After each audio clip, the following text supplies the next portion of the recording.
Let's get it. 580 Sports Talk is live and direct on a Wednesday. Happy hump day to one and all. Thanks for being with us. We've got you for the next 3 hours here on the Sports Voice of Kansas. 580 WIBW, FM 104.9, online at 580WIBW.com, and live on our video streaming channels, 580 Sports Talk on YouTube. Go like and subscribe.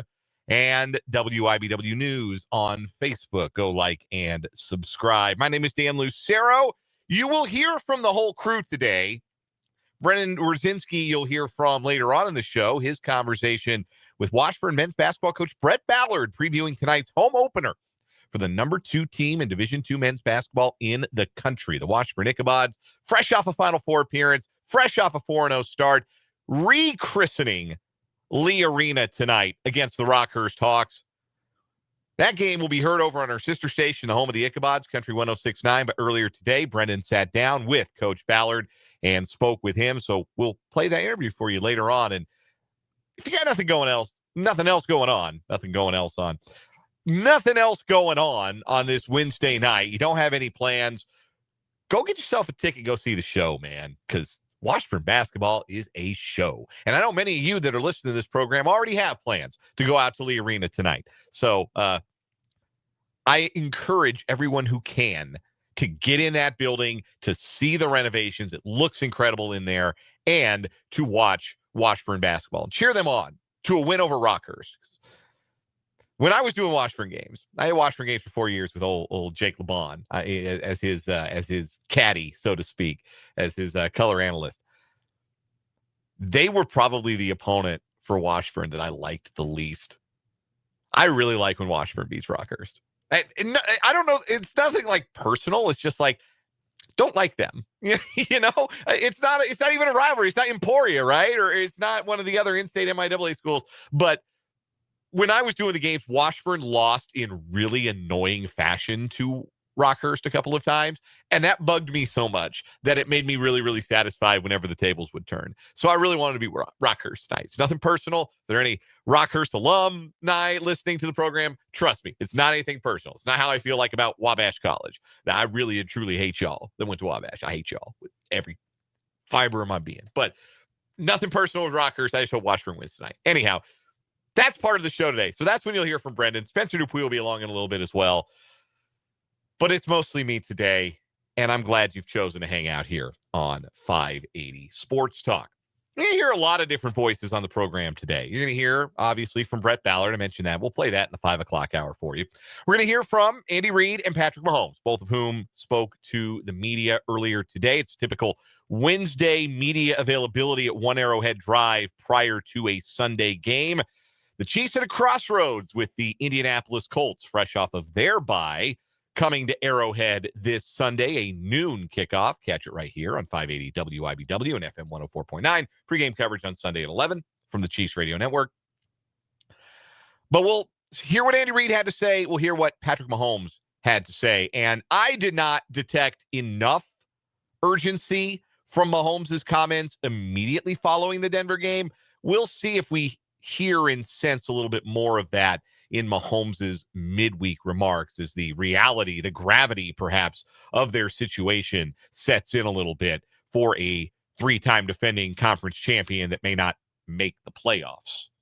It's a very real chance of it happening. I still think they will, but according to all the probability models, it's just better than a coin flip's odds that the Chiefs make the playoffs. So we'll hear from Mahomes. We'll hear from Reid. Also joining us on the program today for the Tallgrass Windows and Doors Wildcat Wrap-Up, the outstanding Tim Fitzgerald at GoPowerCat.com. We're going to get Fitz's thoughts on K-State's basketball and football wins in their most recent games. Neither of them particularly pretty, but they don't ask you how, they ask you how many. We'll get his thoughts on the state of the football program with 2 games left in the regular season and how the basketball team is looking heading into the Hall of Fame Classic Thursday and Friday night at the T-Mobile Center. K-State plays Mississippi State in the first round of that 4-team tournament coming up on Thursday night. That's a late one, I believe, an 8:30 tip, game 2 of the night out there in KC. So those are the guests, as it were, today. Brett Ballard Andy Reid, Patrick Mahomes, Tim Fitzgerald, star-studded lineup to be sure. Also on the show today, we're going to recap last night's Champions Classic. KU lost, didn't cover, unless you got it at minus 12 early in the day, in which case you pushed. 78-66, Duke beat KU last night. Actually thought KU, given the circumstances, played all right. Bill Self kind of feels the same way about him. If that effort, even in a loss, was encouraging enough for Bill Self, then it's encouraging enough for me. We'll talk about the good, because there was some. We'll talk about the bad, because there was some of that too. We'll break down last night's Champions Classic here on the program. And also, have the Kansas City Chiefs run out of tread on their tires? Are they wearing out a little bit as this dynastic run stretches into year number 8? Has all the football the Chiefs have played taken a toll? Is it starting to take a toll? We'll discuss how much football the Chiefs have played and whether or not that's affecting the Chiefs' ability to, and again, I'm going to mix sports metaphors like crazy in that segment, but it's like reaching back for a fastball when you used to throw 100 and you're only getting to 95. And 95 is still pretty good. And 95 can still get some guys out. But 95 is not 100. Big league hitters will tell you that. 95 is not 100. Is that where the Chiefs are right now? Are they a little bit closer to E on the tank? Are they unable to get to the best version of themselves on command the way it has felt like they have been able to do even at times earlier this year? And we'll discuss that later on in the show today. Plus, we got our typical Wednesday shenanigans on the program. We'll do headlines, little big sports business headline today. I got some Pro Football Hall of Fame to get into as well. College football playoff rankings from last night. We'll get to that in headlines. We've also got another round of What Is Wrong With You as well. We want to hear from you today. Text line is open. 785-272-9429 is the number. 785-272-9429. Want to hear from you on the text line. Also want to hear from you in the live chat on our YouTube stream. 580 Sports Talk, name of the YouTube channel. Hop in that live chat. It is open as long as we are live streaming the show, 3 to 6 every weekday, barring conflicts. You can hop in, watch the show live, and say hello and interact not just with me and my fellow hosts, my compatriots here on the program when they're in on the show, but also yourselves, and grow the 580 Sports Talk community. I see Mark H. Advance first in today. No surprises there. Hi, gentlemen. Also see Christopher in. And a hello to Terry watching us on Facebook today. You're more than welcome to comment on the show via Facebook if that is your preferred method of watching streaming internet video. Our Facebook page is WIBW News, and you can leave comments throughout the show there as well. And then, fun thing about that, something you can't really do on YouTube, is you can share the Facebook video and spread the gospel of 580 Sports Talk, if you will, if that's not blasphemous. Spread the 580 Sports Talk, spread the good news about 580 Sports Talk to your friends and family, and also your third grade music teacher. Because we all know we got random people on our Facebook friends list. That's a fact. So appreciate, again, however you are tuning into the show, however you choose to interact with the program. Live chat on YouTube, comments on Facebook, and the text line, 785-272-9429. And hey, real talk, folks.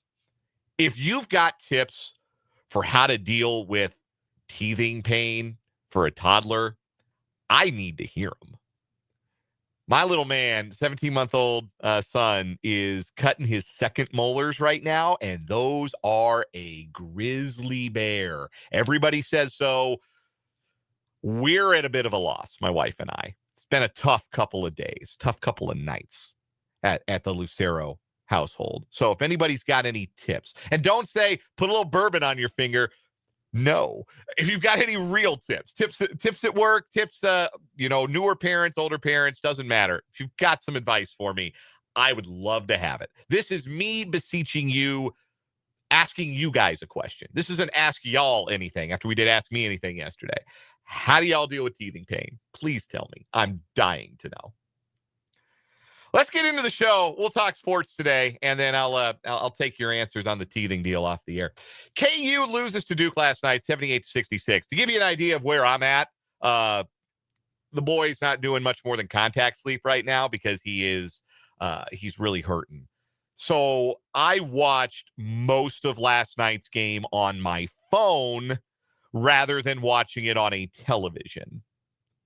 But I did watch it start to finish, 78-66 the final, as Duke defeats Kansas, ending the 5-year streak of wins at the Champions Classic. And this is Bill Self's word and not mine. You could tell that Kansas is a makeshift basketball team without Darryn Peterson in the lineup. And the most obvious way that you could see that last night was how hard it was for Kansas to create half-court offense. It's just so hard for that group of players to do stuff that creates offense, that puts pressure, stresses the defense in the half court. That's not to say it was impossible, just that it's a lot easier when you have an NBA caliber guard who can get downhill and shoot the three. That stretches the defense in such a way that it creates space. That's the currency of half-court basketball, space.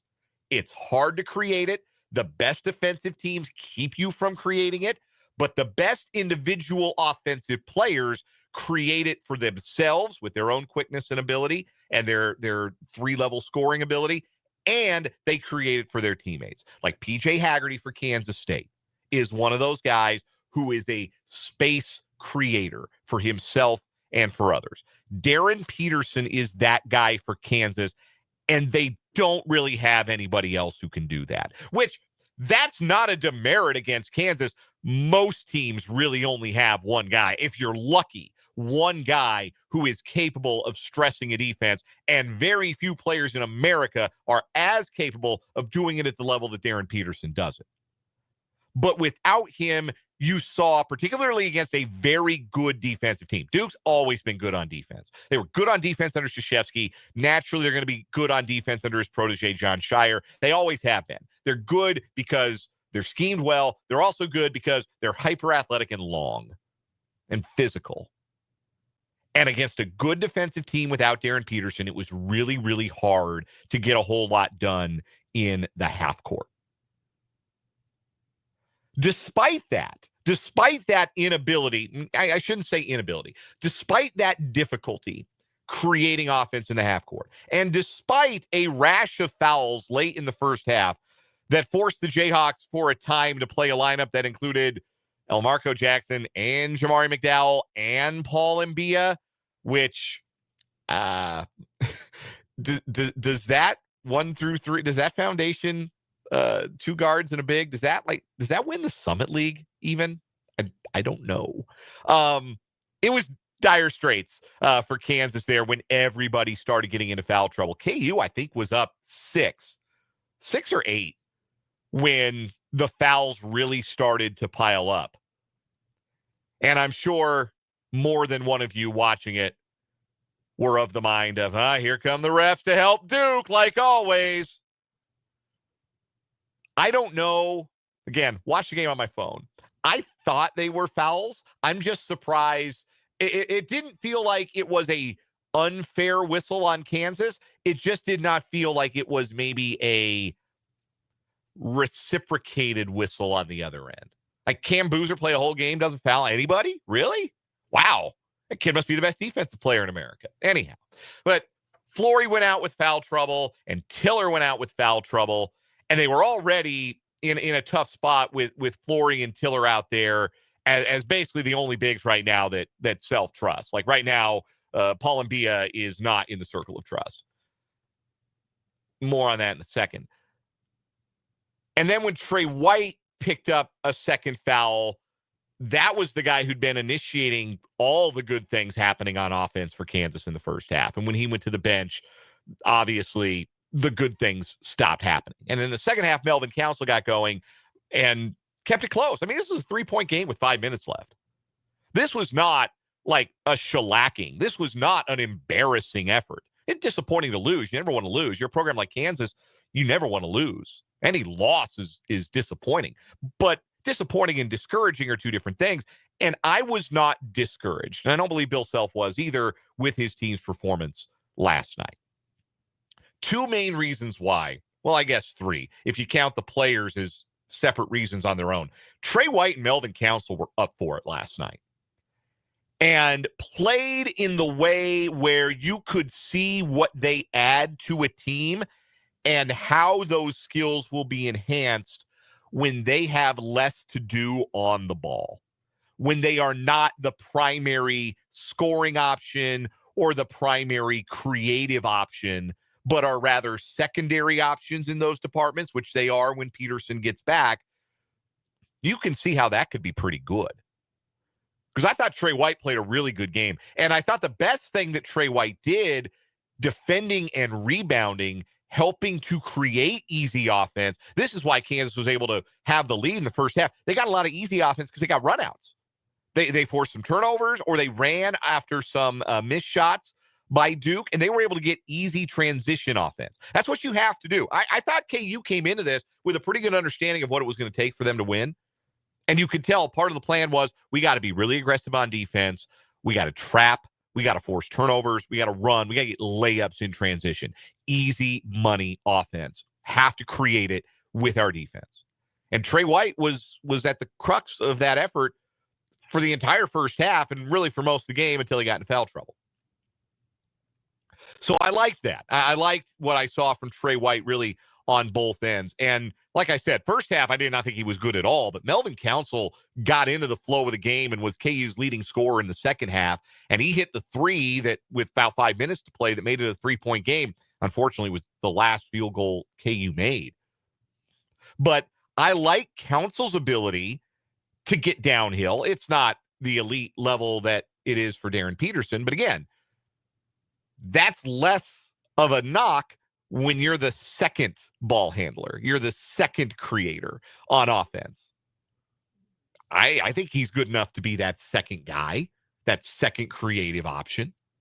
And again, he too can do some good things in transition. I think Kansas could be a really good transition team because I think White is good on that end. I think Council can really run in the open court. Cole Rosario can run, great athlete in the open court. Flory can get down the floor and finish. The problem with those early efforts for Kansas is that Duke kind of solved them a little bit and started to beat some of those traps. And Cam Boozer kind of proved to be trap-proof. He's really good. I'll tell you what, he was as advertised, just in terms of, and it's not like he put up a crazy final box score, but you can tell Cam Boozer feels the game and can do a lot at a really high level. He was very impressive last night. And KU had a little bit of early success on him defensively, this slow-ish start for him. But once he started figuring out, okay, I can pass out of these traps, then the traps don't come, then you're one-on-one, and he's a really gifted one-on-one player at his size, which is going to make him a walking bucket. But I thought largely the defensive effort and the play of White and Council were really, really positive. But on the flip side, there is a difference. And you've been watching college basketball long enough, you're well aware of this. But it was in pretty stark relief last night. There are freshmen like Cam Boozer and Darryn Peterson, and then there are freshmen like Cole Rosario and Bryson Tiller. And again, that's going to sound more critical than I mean it to be, because Tiller's shown some really good things in his early part of his freshman season, and Rosario's got the athleticism. There's no doubt about that. That follow one-handed dunk he had, I thought there were springs in the court. Holy Moses, he got up for that. He also shot it like crap. him and Jaden Dawson were, I think, a combined 1 of 10 from deep, and KU's got to have better from those guys. Those guys have to make shots, especially if Peterson's not playing. Those guys absolutely have to make shots. So there's a difference. And early in the careers of those freshmen who are talented, but not like the obvious one-and-dones, again, like Boozer, like Peterson, they're going to get a little bit overwhelmed, and they're not going to produce the way you'd like them to produce in big moments. Those two combined for 10 points last night, and KU probably needed more production from both of those guys if they had wanted to win the game. And then the other big doubt you come away with for Kansas is, all right, how deep is this team? Felt coming into the year like it'd have a little bit more functional depth, but we've been singing that song the last 3 years. And then you get to the refrain, it's the same old, same old. Well, man, this team's only 6 deep. This team can only trust 6 guys. Feels like 7 is the number right now, counting Peterson, of course. Because Tiller and Dawson are your bench guys behind your 5 starters. And everybody else, I mean, Marco Jackson didn't play in the second half. That says more than I can. Paul Mbia looks like he's just big for big's sake right now. Like, I don't know what positively he's providing other than he might be 5 fouls. He might be like a supersized version of Mitch Lightfoot, where Mitch, the best thing he brought to Kansas, 5 fouls. He had 5 fouls a night, and he could use them. Not in the sense that he was a goon or a dirty player, just like he could go out there if somebody else was in foul trouble, and he could defend without the fear of fouling out himself.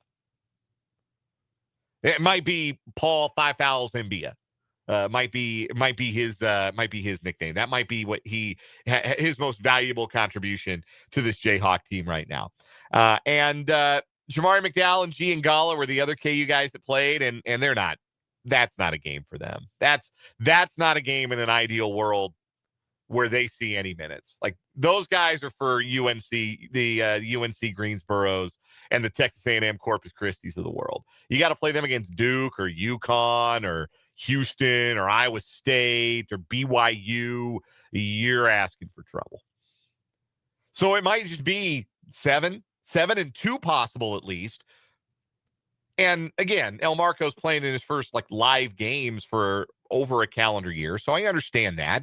Give him a little bit of grace. Give him Bia a little bit of grace. I understand that. But right now, feels like it's about 7.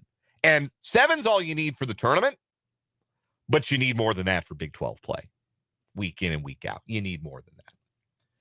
So again, end of the night, I wasn't discouraged overall. Kansas looked like a good team missing its best player.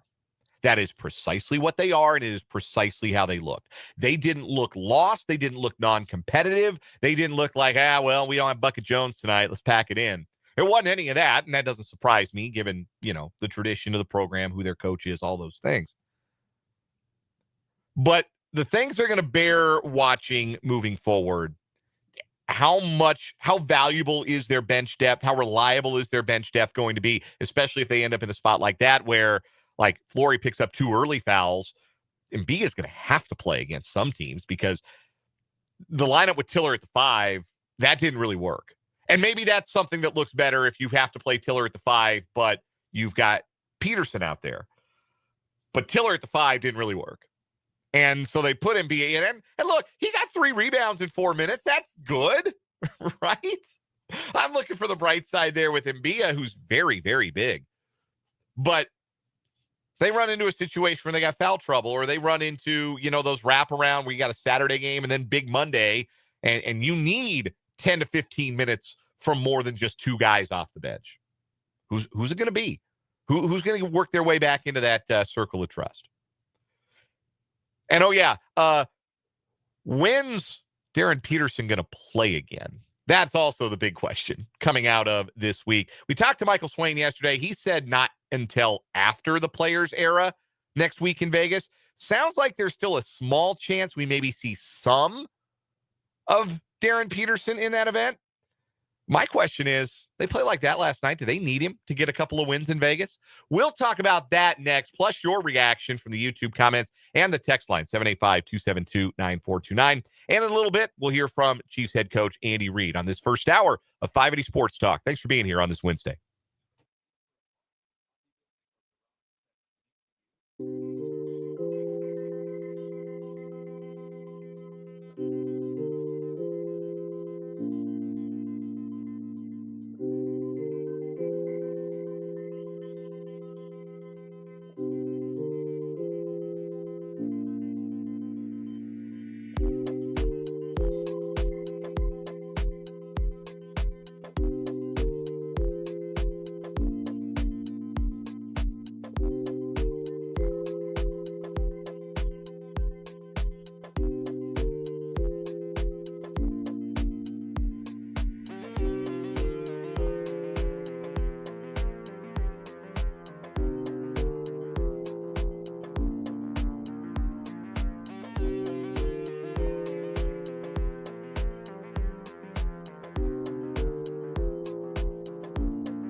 3:34 on 580 Sports Talk. We're just getting rolling on this Wednesday. Here with you until 6 o'clock tonight. Chris Kleiman shows at 7 o'clock tonight here on 580 WIBW and FM 104.9. First, thanks to whoever passed along some teething pain remedies, working through that with my 17-month-old. He's got the second molars coming in, which are the worst ones. Read online that pain can last for weeks, plural. So any advice parents new or old might have on how to soothe a child's teething agony, more than welcome on the text line 785-272-9429 or in the Facebook comments or the YouTube live chat. Anyway, your reaction to KU's performance last night. Christopher in the YouTube says, Hawks didn't really embarrass themselves last night. White was really good. Council was nice, still struggling with his shooting. This team might just be okay after all. Yeah, I think what we saw last night is probably the ideal version of both Trey White and Melvin Council with less on their plate scoring-wise. I think Council has the ability to be a really nice secondary creator and shot maker, floor spacer, and Trey White did a little bit of everything. I thought he was really good. He looked like a player last night that took it upon himself and said, all right, DP's out. I got to be the guy. If we're going to win tonight, I have to play great. He took that challenge on both ends. And if he hadn't gotten into a little bit of foul trouble, because he was, you could argue, he was the best player on the court before he picked up his second foul in the first half. That was really, really encouraging to see. If Trey White can keep that switch flipped, then I think he can be a pretty nice complimentary piece once KU gets Peterson back. Tyler in the YouTube chat, welcome Tyler, says Badunga clears up the stupid, cheap fouls. KU will be really good. Yeah, his fourth foul was terrible. Just lazy. And he's got to know he's already got three, and he can't give that fourth one away. And I'm sure Bill Self gave him a pretty stern talking to after that one. Third one was kind of bad luck. The ball handler fell into Badunga because Marco Jackson didn't help out defensively. Or maybe that was the second foul. I have a second foul, I think. But either way, yeah. They got to keep him on the floor 100%, especially right now because Mbia doesn't look like he's in the circle of trust. So if Badunga's not going to be out there, they got to play really small with and not that Tiller's not tall, but it's a smaller line. It's a less physical front court when Badunga's not out there. So, yeah, they need Flory to stay out of foul trouble. That is an absolute must for KU, certainly in the short term. So appreciate those thoughts. Meanwhile, speaking of Kansas without Darryn Peterson, Bill Self said after the game last night, it's trending in a good direction for Peterson, that he'll be back sooner rather than later, but it would be hard to try to get him through 3 games in 3 days at the Players Era tournament in Las Vegas next week. And that is, of course, entirely understandable that, hey, welcome back. 2 weeks off from a hamstring injury. Now play 35 minutes, 3 straight nights. Play 105 minutes of basketball. Yeah, it wouldn't make a lot of sense. Now, if Peterson feels raring to go and he's medically cleared, I could see KU maybe playing him in games 1 and 3 of the tournament because you get a guaranteed third. Your third game depends on how you did in your first 2. You're basically ranked on your standings, your point differential, and then you play a commiserate opponent for your final game at the event. But I don't think he's playing in both the Syracuse and Notre Dame games. Maybe you play him in the first and the third game. Maybe you only play him in the third game. Maybe by that point, he'll be medically cleared. So I'm hoping that we get to see some of Bucket Jones in Las Vegas. But even if we don't, Syracuse and Notre Dame aren't good. They are 53rd and 60th in the Ken Pom, respectively. I think the effort KU gave against Duke last night, good enough to win those games. Now, that requires 2 things, and we kind of touched on both of them. We touched on the first one. Flory Badunga's got to be on the floor. He's got to be on the court and play 32, 35 minutes of basketball. And that doesn't happen. I don't love KU's chances because I just don't think they're as good if they have to play smaller, if they have to play Mbia a bunch of minutes. So there's that. That's obvious. The other thing, they got to make more shots. Council's got to find the range. Rosario's got to find the range. And Dawson's got to find the range. And the tough thing, like, Rosario's not taking a lot of, like, feet set, wide open corner threes. Those are the kinds of shots you get when Darryn Peterson is in the lineup. You don't get those kinds of shots when he's not. Because, again, the space just isn't there. The space to operate. Darryn Peterson is like a skeleton key. He opens everything up for everybody. He's going to get Flory better looks. He's going to get Council better looks. He's going to get Rosario better looks. But those guys have to make shots. At some point, you're a varsity basketball player at the University of Kansas. You're going to have to make a 21-foot jumper, 22-foot jumper, and ring the bell from downtown. And they've got capable shooters, but they didn't shoot it very capably last night. They're going to have to shoot it better. But if those things happen, and I don't think that's a big ask. I don't think it's a big ask for Flory to keep his hand out of the cookie jar if he's got 3 fouls with 10 minutes left in the second half. Now, I don't think it's a big ask for Rosario, Dawson, and Council to maybe each make one more three-pointer a night. Those things happen. I think KU can win both of those games against ACC competition. I do. I think those are winnable games. Not easy winnable games. It's not like Texas A&M Corpus Christi here. But I think if White's got the switch flipped, if Council plays with some of that confidence we saw in the second half, Flory does Flory stuff and stays on the floor, yeah, just sprinkle in a little bit of slightly better three-point shooting. And I think KU can win those games. Now, who they end up playing in the third game, that'll be obviously a tougher opponent the better they do the first 2 nights. But I think if they get out of there and Peterson doesn't play and they can go 2-1, that'd be a huge success for the Jayhawks and really set them up nice, because I think, again, reading through the tea leaves, based on what we talked about with Michael Swain yesterday, I think Peterson's going to play against UConn and moving forward. KU needs him, but maybe not as bad at the Players era than we might have feared before last night. We'll take a break here on 580 Sports Talk. When we come back, we'll hear from Andy Reid. Spoke to the media out in Kansas City earlier today. Big Red is next to 580 Sports Talk.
344 on 580 Sports Talk.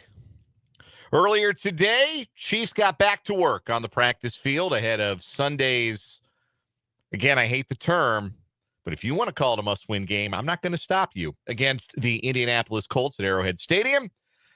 Andy Reid spoke to the media, and here's what Big Red had to say. All right, as far as injuries go for today's practice, Kingsley won't practice, but doing well. He had a concussion, and but he's doing pretty good right now. So, and then Xavier tweaked his ankle a little bit. He did the walkthrough. We'll see about practice as we go forward here. Look forward to challenge of playing Indianapolis. Good football team, well coached, and so I look forward to coming to GH Field at Arrowhead Stadium. Man, it's a great venue here, and we love playing here. So with that, time's yours. Does this mean Pacheco will return to practice this week? Yes.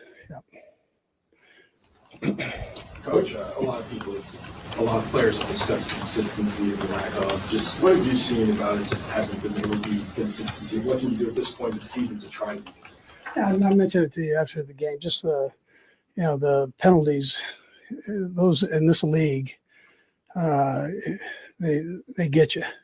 Even though you might overcome it, you've utilized certain, plays to do it, and plays are valuable as overs, and make sure we're giving the guys good stuff to work with, which we look at first. I was listening to Travis's podcast, and he said he kind of felt like mistake. When you went back and evaluated, I think is that? Yeah, that's and I told you I started with myself. It happened, so yeah, I'd tell you yes. We've got good guys, and they work hard, and so we'll make sure we take care of it. Andrew, when you look at your offense, you've been pretty good still on an every down basis, yards per drive, points per drive. What's the balance between adjusting to the record versus maybe overreacting? Yeah, we're not overreacting, but there's a certain urgency you've got to have, and to make sure that you clean up some of the stuff we've had, and so overreacting doesn't help. What helps is that you take care of your business individually and then collectively as a team. What you have to do, and the lines of what Sam just asked me, your point differential, I think, is third highest or something for a team that's at 5-5. So I mean, there's obviously good things. Do you feel like what you're doing is working, or do you think structurally you need to be adjusting? I know you're going to get in and tweak, and there's mistakes you want to clean up, but is the framework of the offense still the right path? Yeah, I mean, you guys see it all. So, I mean, you know this, but when you do it in crucial situations, when there's a mistake, that gets you. And then it's tough to overcome at times. So we got to, whether it's a third down and short, or whether you're down at the 2-yard line and you got to back up, those type of things, those come back and haunt you when you're playing good teams. You might be able to overcome it against a not very good team, but against good teams, you gotta be sharp. And there's not a huge secret to that. You guys watch it like we watch it. So it's you gotta take care of them. As coaches, we gotta make sure we're giving the guys the stuff that they can do the best at. Interesting, or I guess concerning to you that you guys have not had as quick a starts as you would like, probably on offense, and are there ways that you're figuring you guys need to give maybe Patrick more in rhythm in the first quarter than past years? Yeah, Nate, look, every year is different. So I approach it that way. Every game's different. So I go back and we look at everything. And so for games that maybe didn't start, well, why, and let's answer it. And or whatever. We're not running the ball. Let's look at why. And that's the way we address it. And we do it on every play and make sure we come up with a better solution. You're known for having your teams historically improve as the season goes along. But how much of that is, I guess, tied to maybe changes in the offensive scheme, right? If you start the offensive scheme, right? If you start the year in West Coast, you can't necessarily go full air raid. How much of that can be morphed or shifted throughout the course of the season? And, statistics say you guys, for instance, run the ball well under center, but I don't know how much of that was baked into the scheme when the season began. Yeah, we're not in a position where we need to wholesale that. That's not where we're at right now. We've got to just clean up some things. Yeah, it's not. But the nice part about this offense is you got a lot of directions you can go with it. There's a whole lot of things different things that you can do with it. So it's important that we do the right things. We get ourselves in the right place. Todd? Coach, just a little bit about the Colts. I mean, it's a relatively young head coach in the game, and you just wonder maybe what the personality of their team looks like. You guys have played them every once in a while. Sure. Not this group. No, listen, he's done a nice job there, and quarterback's playing well for him. Defensively, they've got a great scheme, and they're very accurate with what they do, solid, and and then special teams, he's done a good job there. So he's got a good football team all the way around. It's not by chance that he's sitting where he's sitting record-wise. Darryn? So is there any, chance that, just maybe as an organization, you guys have played so deep into every season for so many years now that there's just kind of like fatigue, not like someone's, you can't get up and get going, but just like, 5 extra weeks every year. Yeah, sure. 5 extra weeks of being exposed to what you want to do, and people have an extra tape on you. Is that potentially part of the problem? I'm really tired of these press conferences. Yeah. I don't think so. There's enough changeover in today's world that, it keeps it fresh and so on. But I think we're okay there. Yeah. How would you evaluate Patrick's year just compared to previous? I mean, listen, he's really having a good year. We've got a couple things that we got to clean up just all the way around, but he's played great football. Just got the margin between winning and losing in this league is like this. And so we've got to take care of this and get ourselves where we do a little bit better all the way around. And you were about to talk to Josh.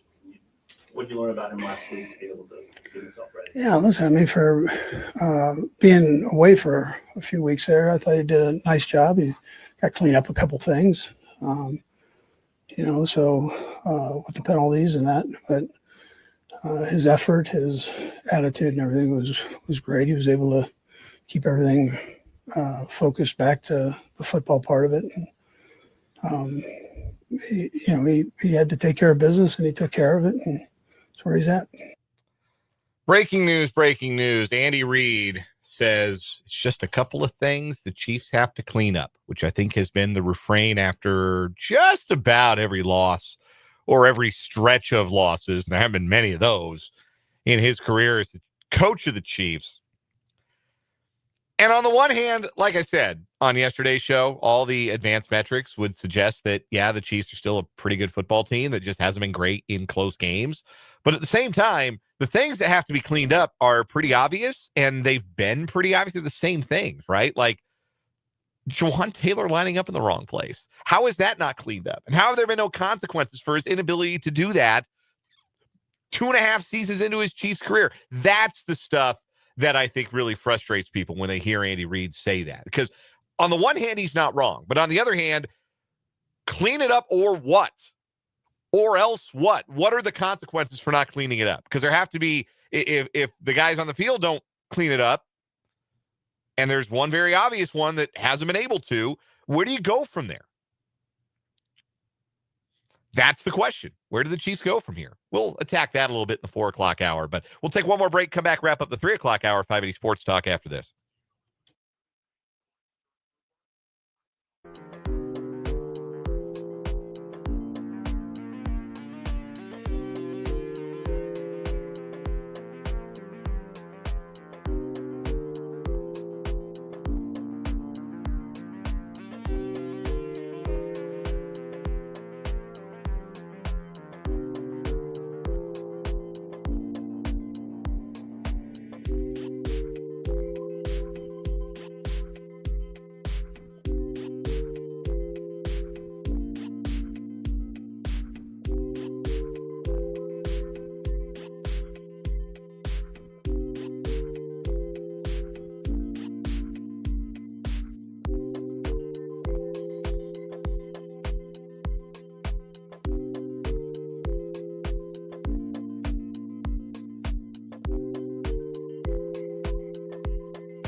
Wrapping up this 3 o'clock hour of 580 Sports Talk. I am Dan Lucero.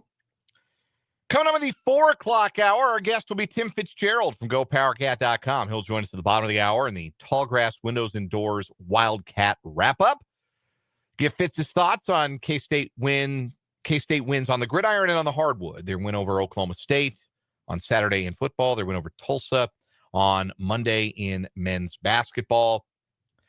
And if we have a chance to get to it, the interesting position that Kansas State has found itself in this season, where obviously it's been a huge disappointment, but at the end of the year, it's one thing if you're using injuries as the excuse, because obviously they were a healthier team when they were going 1-3, but late in the year, there's so much talent not on hand. The version of this K-State team is just not what anyone expected. So how do you process this season, what it became, what it is, what it means for the long haul, if it means anything at all for Kansas State football? We'll see.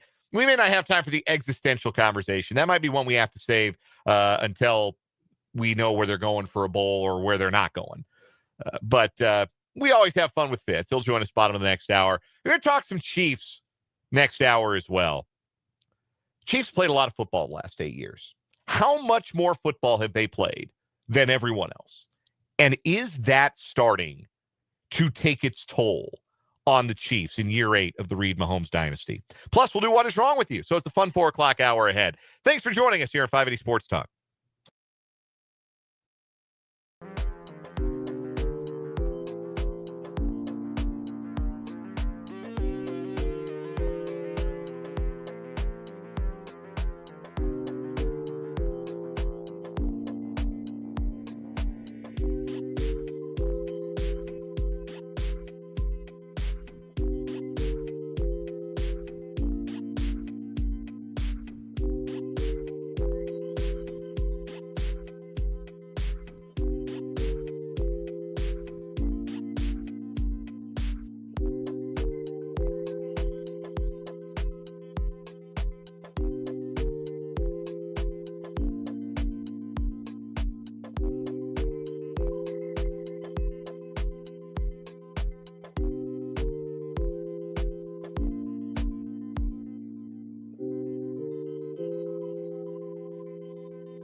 Let's get it. Hour number 2 of 580 Sports Talk on this Wednesday afternoon. Welcome in. Or thanks for hanging with us if you've been here throughout. My name is Dan Lucero, and this is 580 Sports Talk on the Sports Voice of Kansas, 580 WIBW, FM 104.9, online at 580WIBW.com, and on our streaming video channels, 580 Sports Talk on YouTube and WIBW News on Facebook. I hear tell we are up to 865 subscribers on the YouTube channel, which means we are 35 subscribers shy of 580 Sports Talk Idol. When we get to 900 subscribers, we are going to host 580 Sports Talk Idol here on the program. Myself and Spencer Dupuis and Brendan Dorzinski are going to sing for you. We are going to sing songs chosen by the audience. Again, I've already accepted you're going to stick me with My Maria by Brooks and Dunn. I've accepted it, which maybe isn't fair because it actually gives me kind of an unfair head start to get to work on my falsetto a little bit. I got a little more, if you can't tell, a little bit more bass in the voice. I was going to say I don't remember the distinction between alto and tenor. I'm not very musically inclined, as it happens. Never learned an instrument really, other than a couple of chords on an acoustic guitar and like the recorder. Y'all remember the recorder in it was elementary school for me. Maybe it was middle school for y'all, but I remember in elementary school, I remember playing the recorder. Had to buy the recorder, right? And then you go, if you didn't have the recorder, you used one of the school recorders. Then you threw it in that bucket of whatever. The cleaning liquid, just all the recorders, all that nasty slime from third grader lips and mouths going into that bucket of cleaning material. And then, next day of music class, those were right back out there. So, you had to buy your own. Those were good times, the recorder. I learned to play, everybody learns to play Hot Cross Buns. That's like the first thing you learn to play. I learned to play Got to Get You Into My Life by the Beatles. I had a cool music teacher in elementary school. Played a Beatles song. I forget what else we played, but I remember Got to Get You Into My Life. Distinctly remember it. Could I play it right now? Probably not. Almost certainly not. But anyway, none of us, myself, Brendan, Spencer, are particularly musically inclined. But we're going to sing for you on 580 Sports Talk Idol when you get us, you out there listening, get us to 900 YouTube subscribers. So go subscribe if you have not already. It doesn't cost you anything but a click. 580 Sports Talk on YouTube. Subscribe on the web. Subscribe on your mobile device of choice. And when you're watching the show live, hop on into the chat and say hello. Introduce yourself. Make nice with the rest of the 580 Sports Talk community. It's a good time. It's a good crew that hops in there on a day-to-day basis. And we'd love to see even more of you join in the fun over on 580 Sports Talk. Still to come on this hour of the show, Spencer Dupuis is going to pop in for What Is Wrong With You, and then you'll hear from him in the 5 o'clock hour as well. I'm actually ducking out a little early today. Got a family thing to attend to, unrelated to my son's teething issues. But right now, that's like everything. So unfortunate, but they got a family thing to attend to. So I'm going to step out a little bit early today. Spencer Dupuis will take you through the remainder of the program. In the 5 o'clock hour, we'll do headlines. You'll hear from Patrick Mahomes. You'll hear from Brett Ballard. And you'll hear some from Spencer, too. We'll make some space for him. Coming up this hour on the show, we will do 2 news stories on what is wrong with you. And we'll also get to Tim Fitzgerald of GoPowerCat.com and the Tall Grass Windows and Doors Wildcat Wrap-Up. Much to discuss from K-State land. And we'll talk all about it with Fitz coming up here in just a little bit. Again, want to hear from you in the live chat on our YouTube stream, in the comments on Facebook, if you're watching on our Facebook page, WIBW News, and on the text line, 785-272-9429 is the text line, 785-272-9429. We got text earlier in the program today. We were talking about the KU game. KU lost to Duke in the Champions Classic yesterday, and I made a crack about the most valuable thing that Mitch Lightfoot had to offer the Kansas Jayhawks was the 5 fouls that he had before he would foul out of a game. And got a text from 785. I will not tolerate Mitch Lightfoot slander. Great glue and hustle guy. Yes, correct. Those things are correct. Also of value were his 5 fouls. But if you needed Mitch to score and rebound a bunch for you, you were probably going to have a bad time.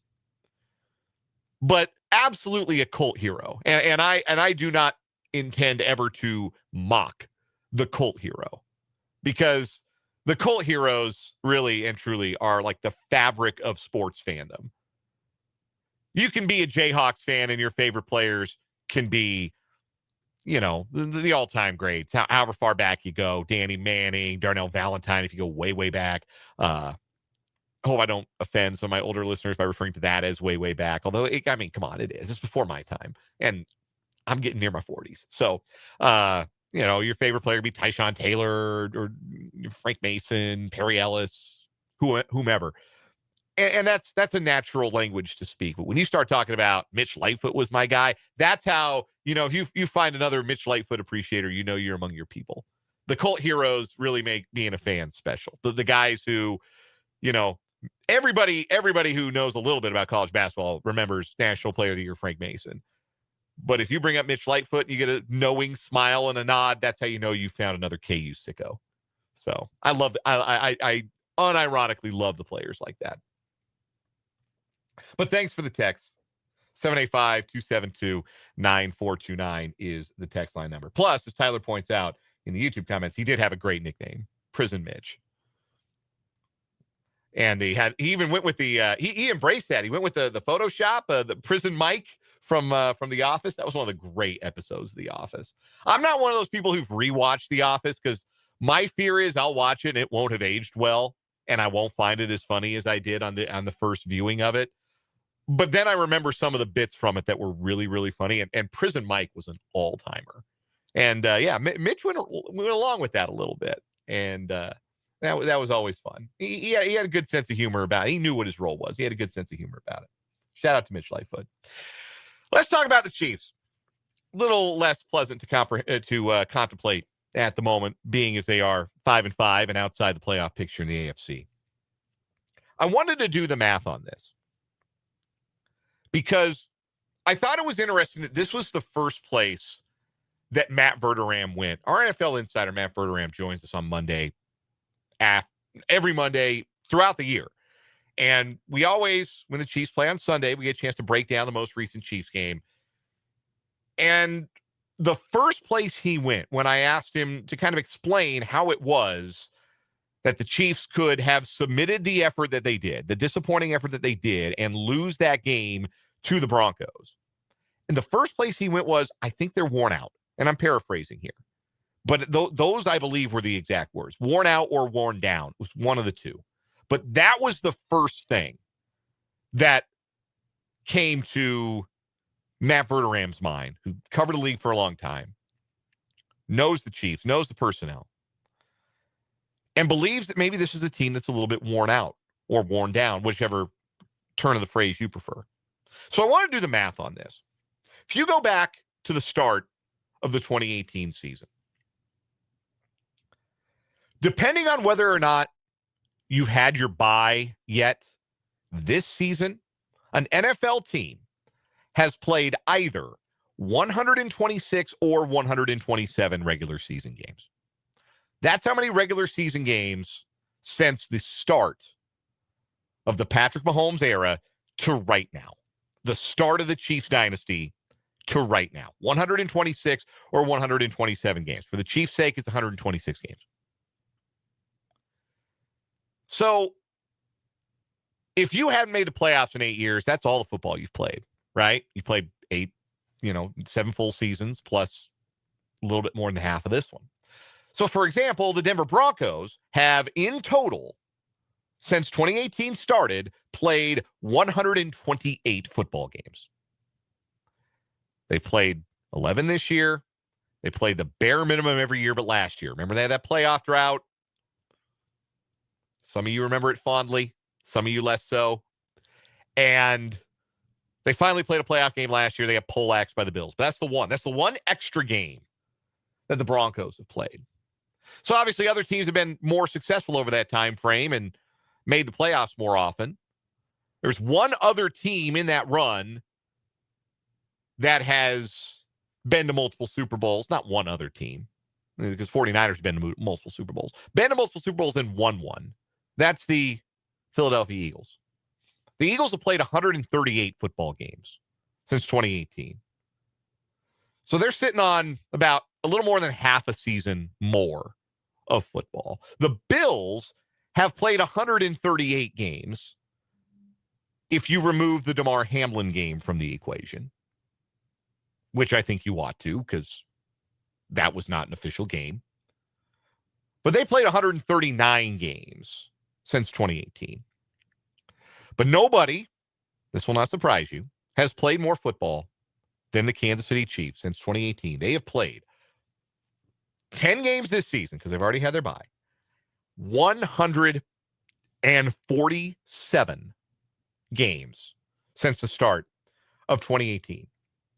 So that is 21 more games than they would have played had they not made the playoffs in the last 8 years. That is an entire regular season and an entire 4-round run through the playoffs. Extra football that the Chiefs have played since 2018.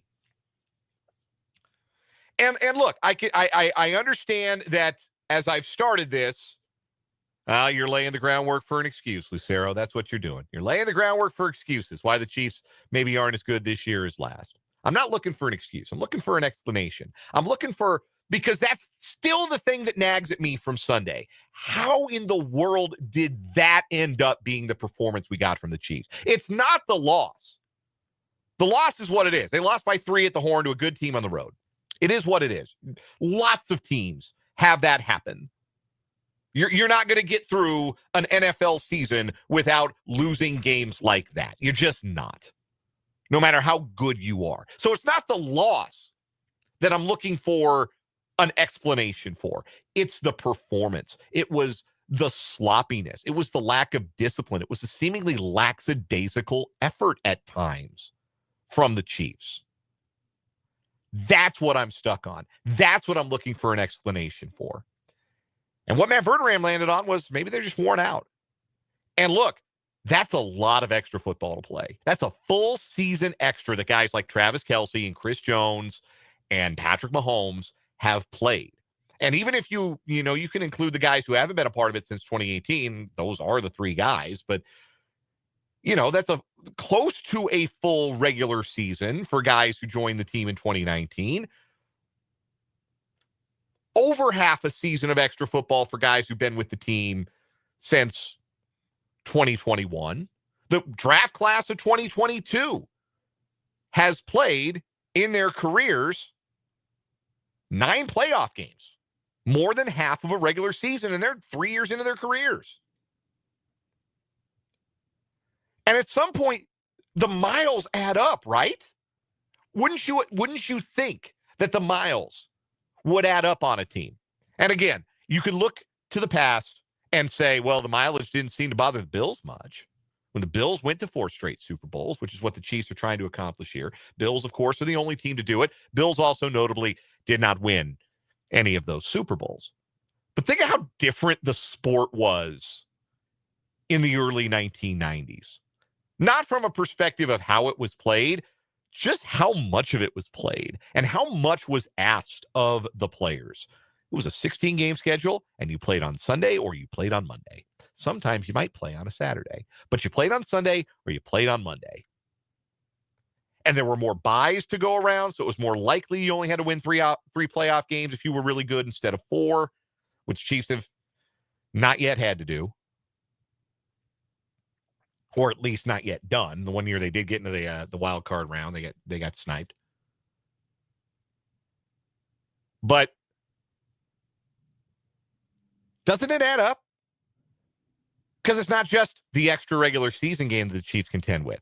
It's the Thursday night games, the short weeks, the travel overseas games. It's the 3 and 11 days they had to play last year because the NFL was insistent that they get a Christmas Day doubleheader and insistent that it included the Chiefs.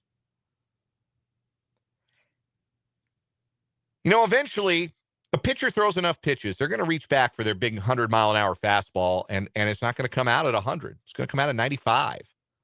And you can get guys out with 95, but 95 is not 100. So I do wonder about the physical toll that has been exacted on the Chiefs over the past 8 seasons and even in the short run with some of the younger guys on their team. And I wonder if the impact is as much mental as physical, because let's face it, we've seen what we have turned on this show multiple times before. We've seen the bozo mode Chiefs before. We've seen the Chiefs come out and commit a bunch of penalties and inexplicable turnovers and just play dumb football. We've seen that before. We saw it last year. They would get away with it every time. We saw it the year before last. We've seen it every year, just about. We've seen the bozo mode Chiefs rear their head. And it would happen against inferior teams, which would make it all the more frustrating. That it felt like, to a point, are the Chiefs taking this game real seriously? Because they're farting around with a bad Raider team, or a Bronco team quarterbacked by Drew Lock, or team they really don't have any business losing to, and they're messing around and they're leaving it late. And we saw it a bunch last year, a bunch. But you could just about always count on this team getting up for the big occasion. And before the Buffalo game, I would have said the same about this year's Chiefs team, which is why I wonder if this is an exaggeration and a bit of an overreaction. Because when they needed a win after their 0-2 start, they went and got it. They didn't play great in the first half. In the second half, they were as good as they've been all season, and they poleaxed the Giants. And when they needed a win against Baltimore in a game that looked like it was going to be really impactful in the AFC standings moving forward, they dominated Baltimore. And when they had a chance to make a statement against Detroit at home on Sunday Night Football, in a game they needed to win to avoid a 2-4 start, they went and got it. So even this team has that sort of performance in its DNA, which shouldn't be surprising. But it's 2 weeks in a row that have really required that from the Chiefs, and they haven't been able to get there. They have not been able to rise to that occasion.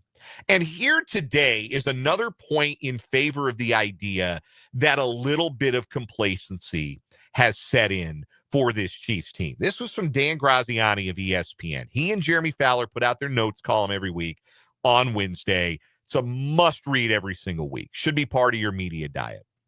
I know I sound like I'm getting paid by ESPN because I'm citing a lot of their stuff, but they're a worldwide leader for a reason. They employ a lot of really good writers and really sourced up guys. I'm not telling you to go worship at the altar of Adam Schefter, but go read good work. Fowler and Graziani do really good work.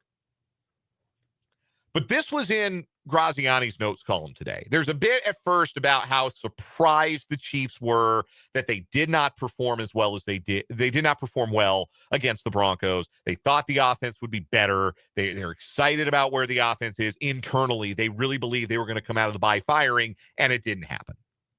But then there's this, and I'll quote directly from the piece.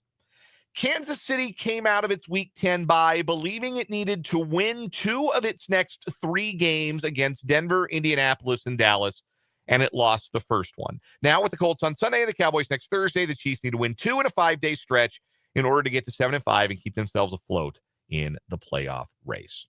And I guess there are 2 ways you can read that. Number one, you can read that as they understand the urgency of their situation. They know what they have to do. They have to win their next 2 games. And we've seen the Chiefs rise to the occasion before, and this would be an opportunity to see them, this group, these proud champions, rise to the occasion again. But this is how I read it.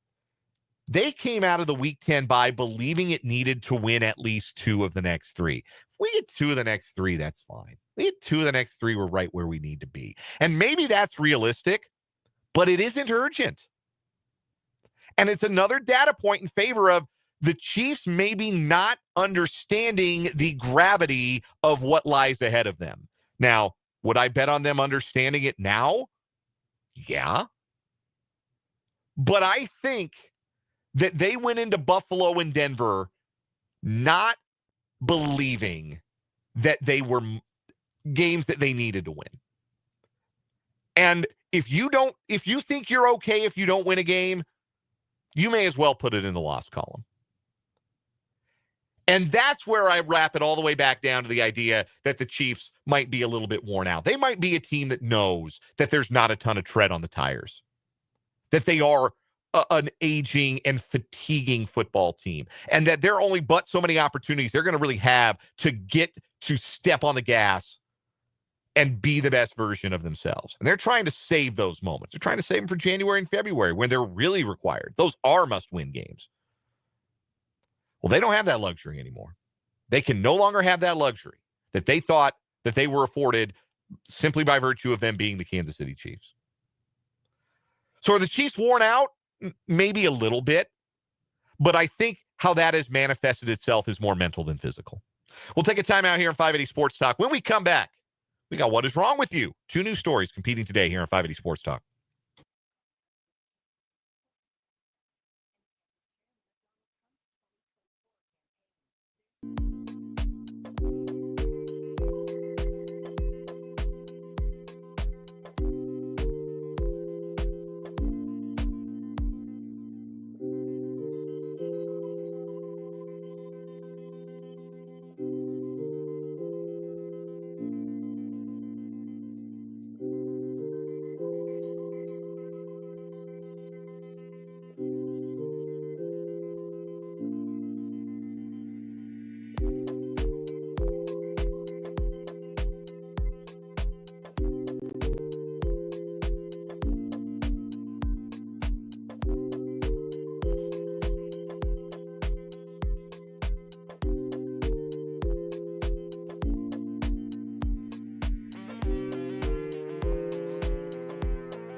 So what is wrong with you, Tom, on 580 Sports Talk? I'm the winner today because I keep calling Dan Graziano Dan Graziani. I regret the error, my first, but it's nice to, if I'm going to give somebody credit for doing good work, I should get their freaking name right. Bad job by me. Anyhow, we welcome in Spencer Dupuis for the actual What Is Wrong With You festivities. Hi, Spencer. Hi, yeah. I thought you were talking about a whole different person. I thought ESPN employed a different person.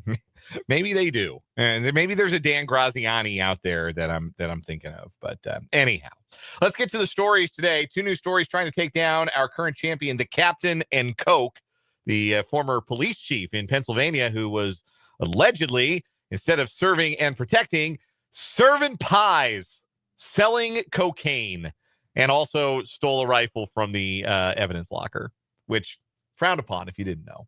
2 new stories today. I'll go first. This is a very dark remake of the movie Super Troopers.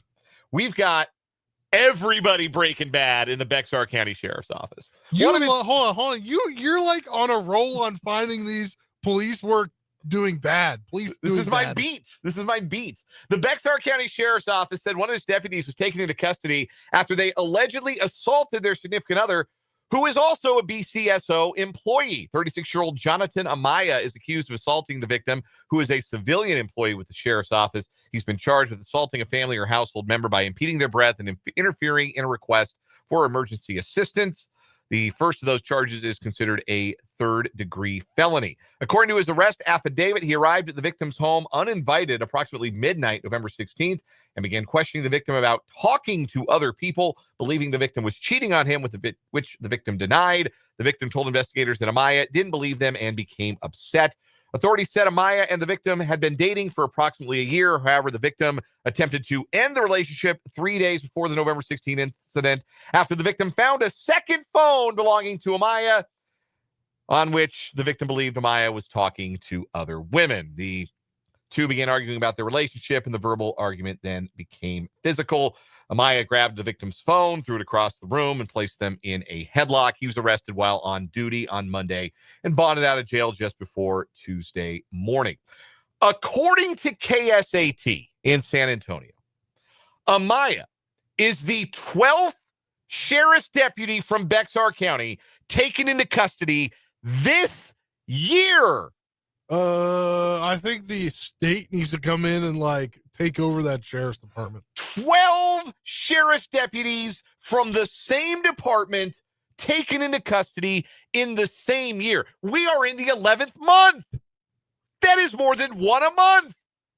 That doesn't seem like a very good ratio. Bexar County. And either way, if nothing happens again, they're still going to average a month, officer a month. Unbelievable. Like, yeah, something is rotten in Bexar County. Yeah. That's for sure. All right, what's your story today? Yeah, I'm going to tread a little lightly on this one. After a planned sexual, I can say that? You can say threesome. Yes, Threesome. That's not a dirty word. That's not one of George Carlin's words. Yeah. Failed to materialize. A Florida woman, quote, became angry and pummeled her boyfriend in the face in alleged attack witnessed by the woman who had been invited to the couple's residence for some group activities, police reported. According to investigators, Angel Lynn Curl, 47, and her boyfriend invited a female friend to their Clearwater apartment Saturday evening to, quote, engage in sexual activity. However, the plans were interrupted, cops say, when all parties declined participating in the sexual activity. Yeah, they got together and then we're like, nah, we're good. An arrest affidavit does not reveal why it was aborted. Following the declination, Curl allegedly became angry and repeatedly struck the 47-year-old victim in the face as he was seated on the couple's living room couch. The female invitee, cops say, watched Curl strike the victim, quote, in the face with a closed fist multiple times. After being read her rights, she denied hitting the man. And her picture is above. I could see how she would be mad. She just looks like a crazy lady. Is that her mugshot? I don't know. It looks like No, it they doesn't found look it like a mugshot. online. Okay, yeah, she it's was probably arrested like a Facebook around profile picture. 1:15 in the morning for domestic battery, a misdemeanor. She was released from custody later that day on her own recognizance. A judge has ordered her to have no contact with her, I would hope now, ex-boyfriend. Listen, yeah, I get punched in the face. That's not a continuing No. relationship. I there's a big blank that we need to fill in on this story. Why did the threesome not happen? They were all set. All parties involved were in place, ready to rock. And then they just decide, nah, actually, you know what? Yeah, not the best idea. And I get, if that's it, then that's it. Like, you know, sometimes you think you have a good idea and then you get to put it, everything, like, nah. you put everything in place to execute your plan. And then you realize, yeah, not really feeling that. I wonder if, this is just a thought, if the man was supposed to invite somebody else. Okay. But then invited this one, and then the woman didn't like the woman that was invited, or the woman thought a man was being invited. You Could thought be. there was going to be multiple, you know. Could be. Could also be that the male was maybe on the pup list, maybe physically unable to perform. Yeah. Or could have been one of those. or he was too interested in the other woman. Ooh, could have been that too. Could have been that. Yeah, that you could see how it would lead to that outcome. Yeah. I think that wins today. I still can't put it ahead of the police chief trying to sell coke. No, That's some coke's up there. That's wild. So that's going to continue as our winner on What Is Wrong With You. Tim Fitzgerald joins us next for the Tallgrass Windows and Doors Wildcat Wrap-Up here on 580 Sports Talk.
We are joined on the Plain Place Wine and Spirits hotline by Tim Fitzgerald of GoPowerCat.com, part of the 24/7 Sports Network. This is the Wildcat Wrap-Up, sponsored by Tallgrass Windows and Doors, who provide high-quality products at affordable prices. You can check out their showrooms in either Wamego or Lawrence, or visit them online at tallgrasswindows.com. Excellence without exception. That's Tallgrass Windows and Doors. Fitz joins us every Wednesday at this time for the Wildcat Wrap-Up. And Fitz, let's start with football. K-State wins 14-6 at Oklahoma State on Saturday. It was not pretty by any means, but we had talked about a program playing with a little bit of pride when all you've got to play for is bowl eligibility. And I think we certainly saw that in evidence on the defensive side. We can start with a positive that a defense without its leader and best player in Austin Romaine came up with 5 turnovers and just about won that game single-handedly. They did. I mean, the turnovers were huge, but just stopping them when they got in or near the red zone and forcing the 2 field goals. Then they stopped them at the end of the game, too. And in totality, the defense wasn't that great. They gave up almost 100 yards more than what Oklahoma State normally averages in the game. So they had some success moving the ball, but When you create those kind of turnovers, it gets stops that prevent teams from getting into the end zone. You're going to put your team in a good position to win. And honestly, those are the type of things they just failed to do earlier in the season. They couldn't get Army off the field. They struggled to get North Dakota off the field.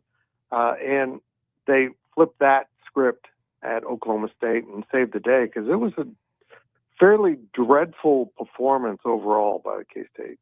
Yeah, we'll get to that part of it here, because offensively it was gross. They're the first Power 4 team to fail to score at least 38 points against Oklahoma State this year. And obviously with only 14, they didn't come particularly close to doing so. My beef with the offensive performance was, I feel like there are still some training wheels being put on Avery Johnson, a quarterback capable of making the throw he made, like the one to Jace Brown that unfortunately ended up being the last play of Jace Brown's season, which is obviously a disappointing fact, and we'll get back around to the injuries, but capable of making that throw, ripping that ball up the seam, beating the defender, finding receiver in stride. Why then is the passing game so RPO and half-field rollout read dependent? Because those things don't seem to be working real consistently for Avery Johnson and generating much positive offense for Kansas State this season. Am I alone in my frustration with how Matt Wells has chosen to deploy the passing attack this year? It feels like it's too RPO heavy. The tight ends have mostly disappeared. It doesn't feel like they're letting Avery Johnson cut it loose in the way that you would like to have seen them do with a junior quarterback with experience. That's a really valid point. Someone asked on our podcast if Avery Johnson has progressed, and there was a lot of points to my answer, but he has progressed as a downfield passer. He's pretty darn good getting the ball downfield and getting it between coverage, and that's usually done just standing tall in the pocket. So the irony is they neglected his running game, maybe stunted his growth as a runner, actually did turn him into a decent pocket passer if the ball's going downfield. Ironically, he's kind of worse in shorter situations. And now they continue to rely on, feigning the run with RPO when he hardly ever runs. He's run a little bit more, but I don't want to see runs necessarily generated out of RPO. I would just like to see more organic runs when, coverage has moved downfield and he can tuck the ball and take off. He still seems a little bit hesitant to do that. Tim Fitzgerald joining us for the Tallgrass Windows and Doors Wildcat Wrap-Up here on 580 Sports Talk of GoPowerCat.com and 24/7 Sports. That's an interesting question, and I guess my answer, if we're talking about Avery Johnson's progression this season, is I would agree. I think that he has gotten better at certain things, and I think he is a better quarterback and a better runner than Kansas State is treating him as, and the offensive coaching staff is treating him as this season, where it feels to me like that there's a lot of things that they call that constrain him to one quick read or half the field on these slowly developing rollouts that never seem to go anywhere. And I feel like that is stunting the growth of the most talented quarterback, maybe on paper, that they've ever brought to K-State. And in a season of frustrations, that might be my biggest one, Fitz. I don't know where it rates for you. Yeah, I agree. I think too many people have put too much into Avery's head, or he's allowed that. I don't know. Between coaches and media and family and guys, like me talking idiots. We've all had suggestions, and it just almost seems like he's bogged down and doesn't play instinctively anymore. And they need that. That version of Avery is really good. We saw it a little bit maybe against Kansas, where he'd tuck the ball and take off, but we didn't see it down there, in part because the offensive line was absolutely awful at Stillwater. They totally reverted. I don't know why they inserted people back into the lineup who had been hurt when they had been playing pretty good football without them. How about playing the guys that actually have played well? And I continue to be frustrated with the personnel usage by the staff and where they put this team. But all I know is if they don't play to their best version, if they have anything close to the effort they did in Stillwater, they're going to get trashed by the Utah Utes. This is a really good team, a really physical team that does things that will trouble K-State. They're going to have to be really good, like they were for most of the game against Texas Tech. They played a good game. It's just Texas Tech was that much better. You playing at Utah is almost the equivalent kind of test for this K-State team. Jace Brown, as I mentioned earlier, is now out for the season. Unfortunate circumstance, just one of those freak deals that happens in football sometimes, but he will not play in the final 2 games of the season, meaning that for these final 2 games, Kansas State will be without their preseason starting running back, their preseason number 1 wide receiver, their preseason number 1 middle linebacker and best defensive player, their best pass rusher, and Toby Osensomny, who's been out a while now. They never got their projected starting left tackle onto the field because of the health scare for George Fitzpatrick. I understand the frustration with using injuries as an excuse, and they don't excuse everything that has happened this season. But at a certain point, you lose that much talent. It's hard for the expectation for the team on a week-in, week-out basis to be what we thought they were going to be when the season began. Yeah, you're exactly right. They are depleted. And, to go with those headlining injuries, a lot of depth has been thinned out between game injuries and practice injuries. And, they're having trouble fielding a scout team to run the other team's offense. They're having safeties play running back and defensive tackles sometimes playing offensive line. It's been difficult, but it's part of the game. And, one of the things we've said throughout the year is when coaches begin to talk about all the things going wrong, they kind of give them life. They kind of give the team a crutch to lean on. Does all this suck? Yeah. Would you be better with them? Yeah. But this is your team. And as Ryan Gilbert said to me the other day, what's happened to next man up? We haven't heard that cliche phrase once, and they seem to just be like, next man isn't as good. And you just can't have that mentality and maintain a competitive football team. I think about the line for Marge Simpson. That's true, but he shouldn't say it. The idea of the next man isn't as good. That's true, but you shouldn't say it. Utah is the next opponent. They have been beating the middle and bottom tier Big 12 teams to sleep this season, and that is certainly the neighborhood that Kansas State resides in. Are you buying Chris Kleiman's belief that being such resounding underdogs in this game might free K-State a little bit to submit a good, respectable effort in Salt Lake? Sure. Look, I don't know. I can't figure out the psychology of this team. I thought they were over the lackadaisical performances, and then they go to Stillwater and do it at a late point in the season. If they don't go with a full effort again, this is going to get bad real fast because Utah is a physical team. They want to run the ball. They don't care about throwing the ball. They could run it every down, they would. They're really good with the quarterback run game. Defensively, they're going to pressure the line of scrimmage and come after you. They just give, teams problems, and they do things well that give K-State problems. So if this defensive line attacks the K-State offensive line, they haven't held up always. They actually did a fairly good job against Texas Tech not that long ago. They can play at that level. I'd say this game could be kind of entertaining. Couple more questions for Tim Fitzgerald to go powercat.com, part of the 24/7 Sports Network, joining us for the Tall Grass Windows Indoors Wildcat Wrap-Up here on 580 Sports Talk.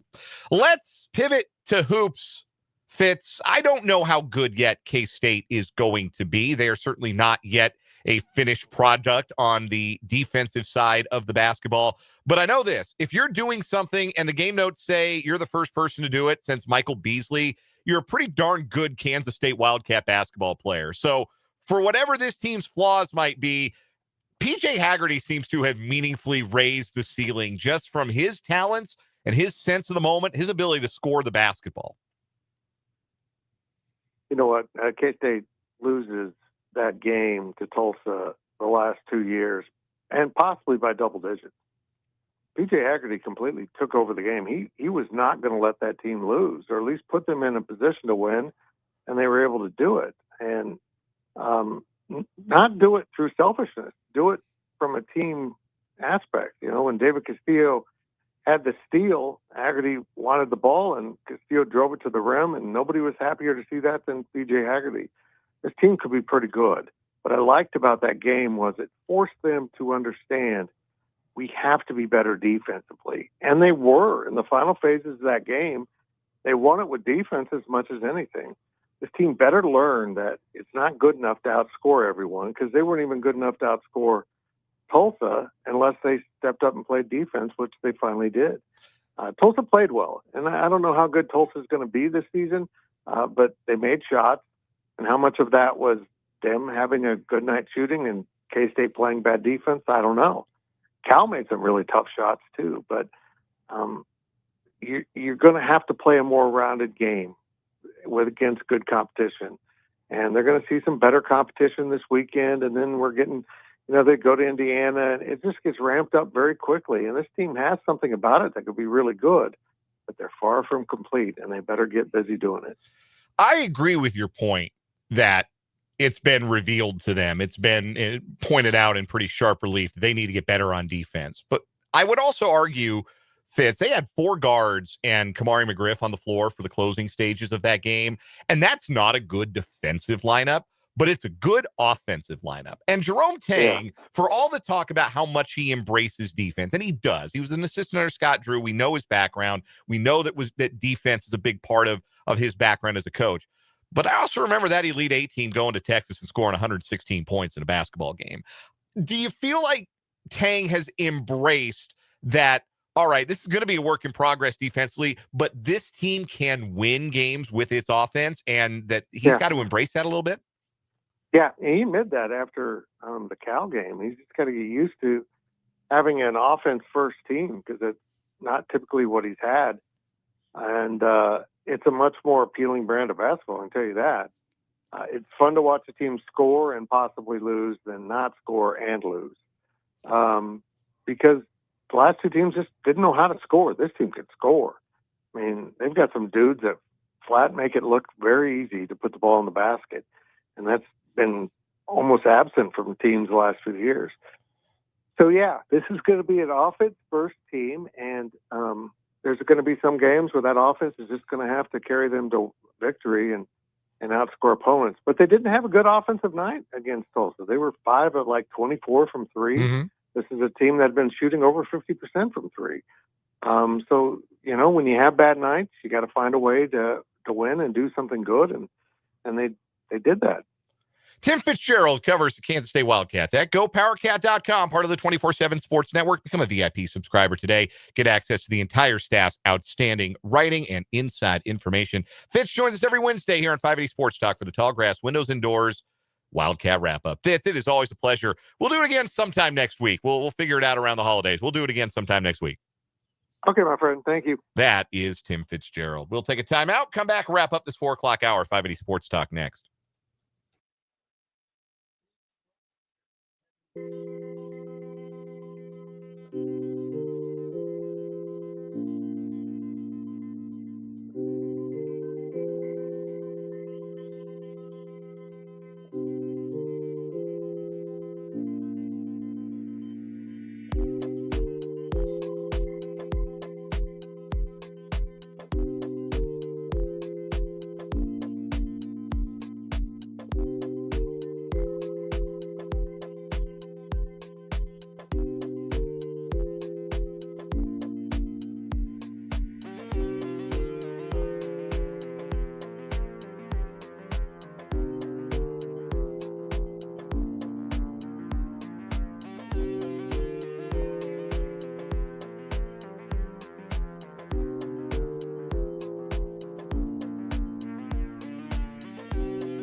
4:56 on 580 Sports Talk.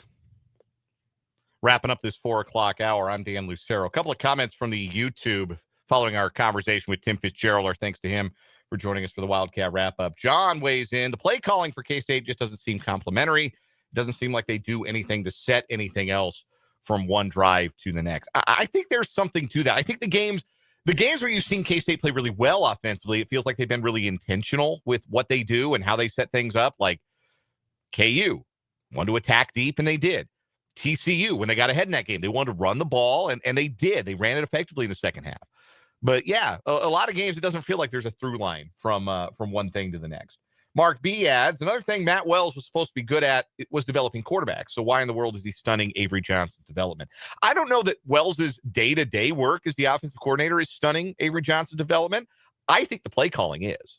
And maybe that's not the right way to say it. Maybe it's more fair to say I think the play calling is not allowing Avery Johnson to be the best version of himself. I don't think the game plan fits his abilities or allows his abilities to blossom. But I think you're on to something there, Mark B. Coming up in the final hour, we'll hear from Patrick Mahomes and Washburn men's basketball coach Brett Ballard, plus headlines on 580 Sports Talk.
Let's get it. Third and final hour of 580 Sports Talk on this Wednesday afternoon. Dan Lucero and Spencer Dupuis with you for the final hour. Spencer's with you the entire final hour. I got to duck out. I'm just noticing on my on the YouTube stream, 580 Sports Talk on YouTube, WIBW News on Facebook, and of course, the Sports Voice of Kansas, 580 WIBW FM 104.9, and online at 580WIBW.com. You can tell where my son has been napping on me today. He hasn't been feeling good. He's been teething real bad. And I got a little drool spot there right on my shoulder of my quarter zip here.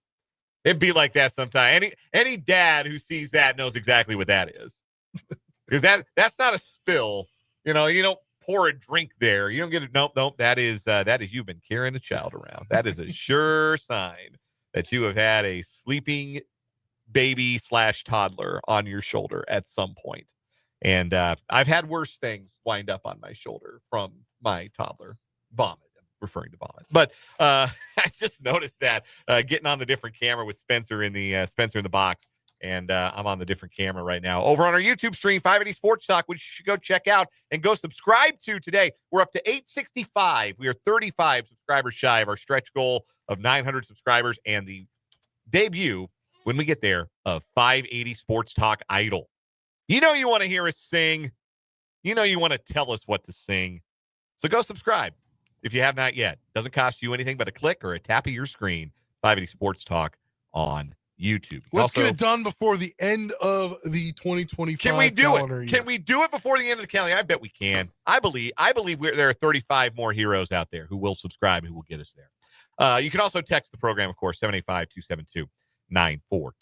Still to come on this final hour of the show, we'll hear from Patrick Mahomes. I'll be interested to hear what Mahomes had to say today, because I thought his post-game comments, and I thought a lot of what's coming out of the Chiefs following that loss to the Broncos shows me a bit of an alarming lack of urgency. And I am wondering if maybe the gravity of the situation has at least arrived at the doorstep of number 15. So we'll hear from QB1. Did you hear the subtle call out on Monday There was a lot of by Andy Reid about the RPO game? That wasn't a call. I don't think that was a call out. That was just like, yeah, we call RPOs and they end up passes. Well, okay. I don't think it was a call out of Mahomes so much as stop calling RPOs. If you want to run the football, call a run play. Yeah. Maybe he was calling himself out a little bit there, but I did not think I saw. I mean, I saw it as a call out, but then I heard earlier today, obviously listening to Patrick Mahomes speak earlier today, he was asked that question. So yeah, we'll hear his response here in just a little while. We'll also hear from Washburn men's basketball coach Brett Ballard. He spoke to our Brendan Wrzinski earlier today ahead of tonight's grand reopening of Lee Arena and the home opener for the number 2 team in the land, the Washburn Ichabod men's basketball team, as they take on Rockhurst tonight. You can catch that game over on our sister station, Country 106.9, your home of Ichabod athletics all season long. Brendan will be Mike's side, courtside at the new Lee Arena. 6:45 pregame coverage, 7 o'clock tip tonight for the Ichabods against the Hawks. Yeah, courtside, that is a change. That is a change. I'll miss the old crow's nest. I think he will too. Had some good times up there with Solo and with Jake LeBon and everybody else up there. Had some good times up there, but things are always changing. Nothing I'm lasts so forever. excited to get out there and watch a game this year. Oh man, we've seen like photos of it. It looks unbelievable. Yeah. It looks awesome. Anyway, let's get to some headlines though real quick, because as I mentioned earlier, I do have to leave to attend to family matters, so I will be out here in just a little bit. So let's speed through some headlines. Let's start with the latest batch of college football playoff rankings. Once again, there are 3 Big 12 teams in the top 12. Ohio State, Indiana, Texas A&M, and Georgia are your highest ranked teams. They would be your 4 buys if the playoffs started this week. Texas Tech, just behind Georgia, could steal a bye in the college football playoff rankings. They are 5th. Ole Miss 6th, Oregon 7th, Oklahoma 8th, Notre Dame 9, Alabama 10, and then BYU and Utah are 11 and 12. Miami, Vanderbilt, and USC make up 13 through 15. Did Miami beat Notre Dame? Did I hallucinate that? Did that happen? Like week I'm one? pretty sure that happened. Yeah, and they have the same record, and Miami's 4 spots lower than Notre Dame. Huh, interesting. Has Notre Dame like beaten anybody like really, really good? No.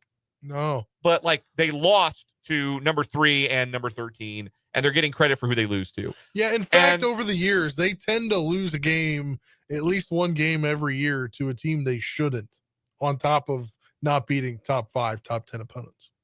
So, yeah, I found that to be pretty interesting.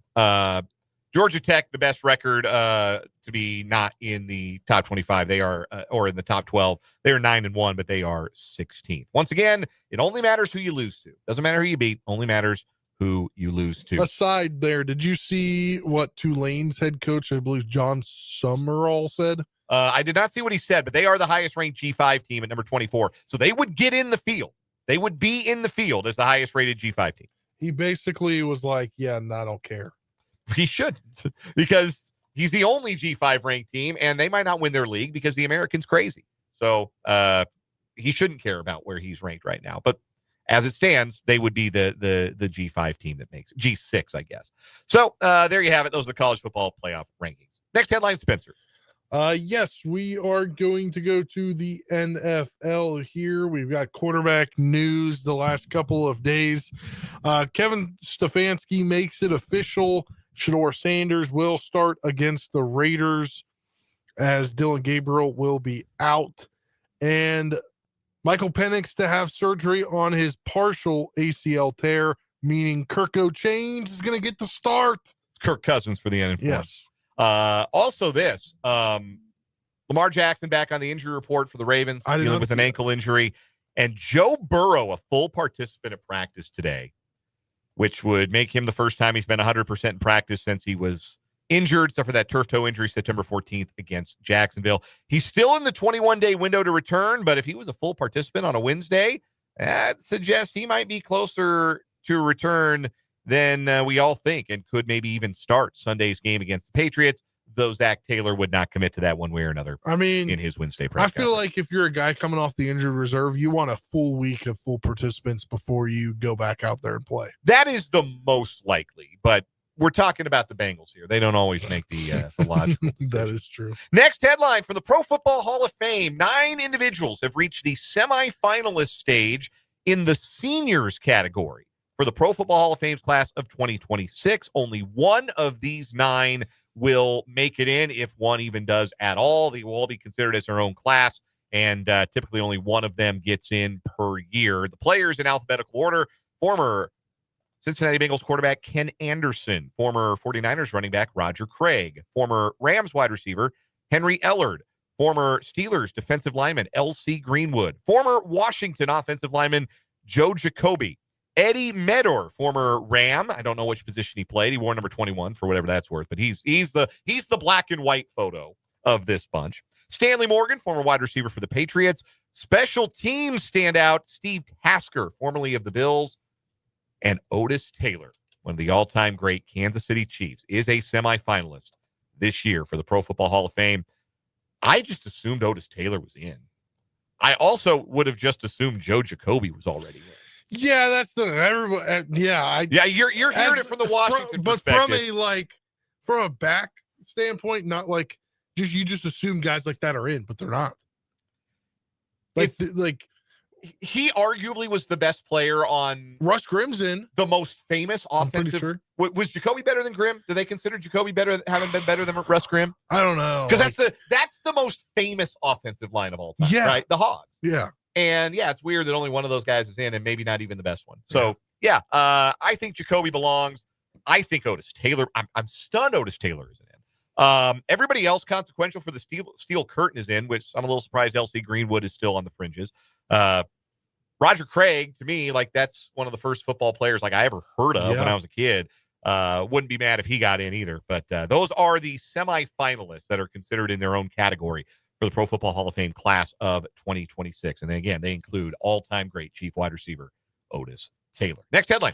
Yeah, I got the K-State double dip for you. This just coming out here in the last couple of maybe hour or so, but K-State junior guard PJ Haggerty was among 50 players to be listed on the John R. Wooden Award preseason watch list that the Los Angeles Athletic Club announced. The John R. Wooden Award is given annually to the most outstanding player in college basketball and is awarded based on votes considering a player's performances on and off the court. Haggerty is one of 11 Big 12 players on the list. KU's Darryn Peterson also on there as well. Texas Tech, Christian Anderson, JT Toppin as well. BYU's AJ Dibansa, Richie Sanders. Iowa State's Tamin Lipsey. Arizona's Koa Pete. And Houston's got 3 players on there: Emmanuel Sharp, Joseph Tugler, and Milos Uzan. Again, that's the preseason watch list for the John R. Wooden Award. Also, in K-State women's hoops last night, they grinded out a win over Troy, 81-59. That was their 4th game in 8 days. Freshman guard Jordan Spicer had her second career double-double, 13 points, 10 rebounds, and K-State will go on the road for their next matchup. Actually, for the next 5 games, they'll be away from the Little Apple. They'll travel to Wisconsin to take on Green Bay Saturday at 1 p.m. on ESPN Plus, and also right here. Right here. No, over on the big 94.5 Country. Yes. Yeah, we'll have K-State football that day here on 580 WIBW. But yeah, a good win for them. Spicer looks like the real deal. Yeah. I think they're going to round into form. You'll see the best version of them come Big 12. Yeah, and I think for them, they've had players on and off the court, whether availability, whether they were sick, or whether they were at a national team training camp or something. So there's only been a few games where they've been full speed. Final headline today will be one from the sports media world. Major League Baseball announcing media partnerships for the next 3 years with ESPN, Netflix, and NBC. We'll start with the ESPN part of it. Business genius Rob Manfred canceled the deal they had in place with ESPN previously. ESPN had the first round of the playoffs, the wild card round. They had the home run derby. They had Sunday Night Baseball. Ripped that deal up with 4 years left on it. Cost the league about $1 billion. Well, he's getting all that money back from ESPN because ESPN is essentially buying MLB TV, which is the online package where you can watch all of the out-of-market games you want to watch. They're going to move it to that platform. Good. MLB has resisted selling that for years, and now they have to come off of it to make up for the money that Rob Manfred cost them by ripping up the ESPN deal in the first place. I don't care. I'm Business glad genius they did, though, because Sunday Night Baseball has been crap. I hope it'll be great when we have Sunday Night football, then we go Sunday Night basketball. That's the second thing I wanted to get to Sunday Night here. Baseball. NBC will be the home of Sunday Night Baseball, which means Sunday night, which is the time when the most people are at home watching television is Sunday night. Yeah. They will have sports all year round. They will have football, they will have basketball, they will have Sunday Night Baseball. And if there is a preemption, if there's conflict, then the baseball goes to the returning NBC Sports Network. Yes. I think this is brilliant by NBC. Amazing. And I think it's great for fans because more over-the-air sports content is better for the viewer. More stuff you can get with an antenna. Peacock, anything that's on Peacock right now is on NBC Sports Network. Yeah. So it's just completely eliminates people that are, if they have NBC Sports Network, they don't have to buy Peacock. Netflix gets opening day this next season and will also get the home run derby, and I believe they will have a share of the first round of the playoffs as well. With NBC is going to do the draft and the futures game. And check that. NBC has the first round of the playoffs. They're getting that part of the ESPN package. Netflix is getting the home run derby. They're getting the Field of Dreams game this season, and will stream a special event game each year. All of these deals run out in 2028. We all think there's going to be a lockout in 2027. What business sense would that make? I think you're going to see a little bit more of a motivated ownership group to make sure things keep running on schedule and that baseball remains in the public eye so they can do media deals, really, really big ones, coming out of a new collective bargaining agreement. A lockout is, I don't think, something that they're going to be willing to tolerate given that new bit. I think this is huge for fans of baseball. The access. Yeah. It's going to be a big add-on if you're going to get MLB, MLB.TV, but if it's connected to the ESPN Plus platform, like, that is amazing. Yeah, the additional, the ESPN Plus, what do they call the full service ESPN or whatever? Unlimited or whatever. ESPN Unlimited, whatever they're calling it. Just I think they do a great job streaming. And say this for the Peacock broadcast too, the NBC broadcast. NBC's sports broadcasts look like visually on your TV so much better than everybody else because they stream at 1080p. Like they offer the bracket 1080p. Everybody else is 720p. I can't wait till we get the baseball players saying their names and in the lineups. That's gonna where they I'm went to looking forward to that. school or where they're from. I'm looking forward to that Me too. too. That's gonna do it for headlines. I gotta get out of here. Hear from Patrick Mahomes next on 580 Sports Talk.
Welcome back, 580 Sports Talk, youngest in command, moving with you the rest of the way, the next just about 25 and a half minutes.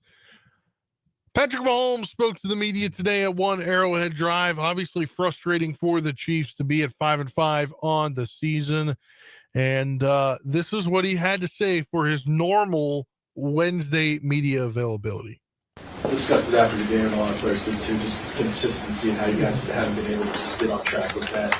At this point in the season, how do you feel that you guys can try to turn the corner and be a little more consistent? Yeah, I think it just comes with the history that we've had and knowing that we have the guys to do it. It's about going out there and proving it now and getting better at practice, getting better in the film room, getting extra time at the facility. But I mean, talking with the guys throughout the building this week, I think guys are excited for the opportunity to go out there and prove that. But like I said, you got to go out there and do it. You can't just keep talking about it. You got to go out there and do it. And it starts with me and kind of has to feed through the entire team. What was the most frustrating part about that loss in Denver? For me, it was just getting the ball with 4 minutes left and not getting points and not getting a first down or really anything. Just being in those moments before, knowing how important it is to kind of get some momentum in your team by at least moving the ball a little bit and changing the field position, and not being able to do that was big. So that was the most disappointing part for me, because even though I didn't feel like we played to our best level, our best standard, there was still an opportunity to win the football game, and we weren't able to do that. It seems like maybe the offense is better this year than it was last year. Is it just a matter of just big plays and situational football? Yeah, I mean, I think I've preached that for the last few years. Is like these games are a couple plays here and there. I mean, there's not a lot of times in this league where you're blowing teams out, and so it's just a couple plays here and there that you have to make. And we've been able to make those plays in these last few years, and we're not doing that this year. And now it's about giving ourselves more opportunities to make those plays, and then when we get those opportunities, going out there and doing it. And so I'm excited for it. We got a lot of good football teams coming up, starting off with the Colts. But it's a great opportunity to go out there and get our season turned around and get going in the right direction. Are you seeing common denominators in particular on some of the deep passes that you haven't connected on? Yeah, I'm just not making the throws is pretty much the biggest thing. Guys are getting open and giving me chances to make the plays down the field. I give them chances to make plays. And I mean, if you look at the one to Taekwon later in the game, it wasn't necessarily the best thrown ball, but it gave him a chance. And I think that's something that I can learn from with guys like Xavier's early, is that it might not be the perfect pass that's going to be a touchdown and catch like that, but if I can throw the ball and just give him a chance to make a play, he'll make the play on it, and then he can make the play and score a touchdown from there. So being better there and giving guys chances usually works out. On that play in particular, the Xavier one, are you seeing the same angle he's running? Is he running where you fully anticipate him to go, or is that a little bit of just getting more and more on the same page? Yeah, I mean, the angle stuff is one thing. I think what I've learned from just playing for a while now is that those deep passes, like I said, those deep passes don't have to be perfect. You know, I think we always want to make the perfect throw, but if he wins like that, you can flatten his angle. You could throw the ball with more air underneath it, and then he can adjust. And that's why he is the player that he is. And so why not give him that opportunity and try to throw the ball perfectly down the field? And it looks awesome when it happens, but then obviously there's more misses than there is completions. And so if you look at the best deep ball throwers in the league and in the history of the NFL, they weren't always just these perfectly thrown balls, but they were giving guys chances, and they were going out there and making plays. When you look at this Colts defense that got Lou and remote as a defense coordinator, does it look like what the Bengals used to try to do to you, or is it totally? They definitely do some of the stuff. I mean, that Coach Anarumo is a great defensive coordinator, great coach, and he has this stuff. But I think what makes him such a great defense coordinator is he kind of tailors his team, tailors his scheme to the team that he's playing with, and so he wants to go with their strengths, and so getting their guys in the best position to succeed. And even from some of the trades they made, they've adjusted their defense as well. And so I think that's something that makes him a great coach, is that he's not stuck in his ways of like how he calls the thing. He adjusts his scheme to the team that's around him, and obviously they've done a lot of great things this year.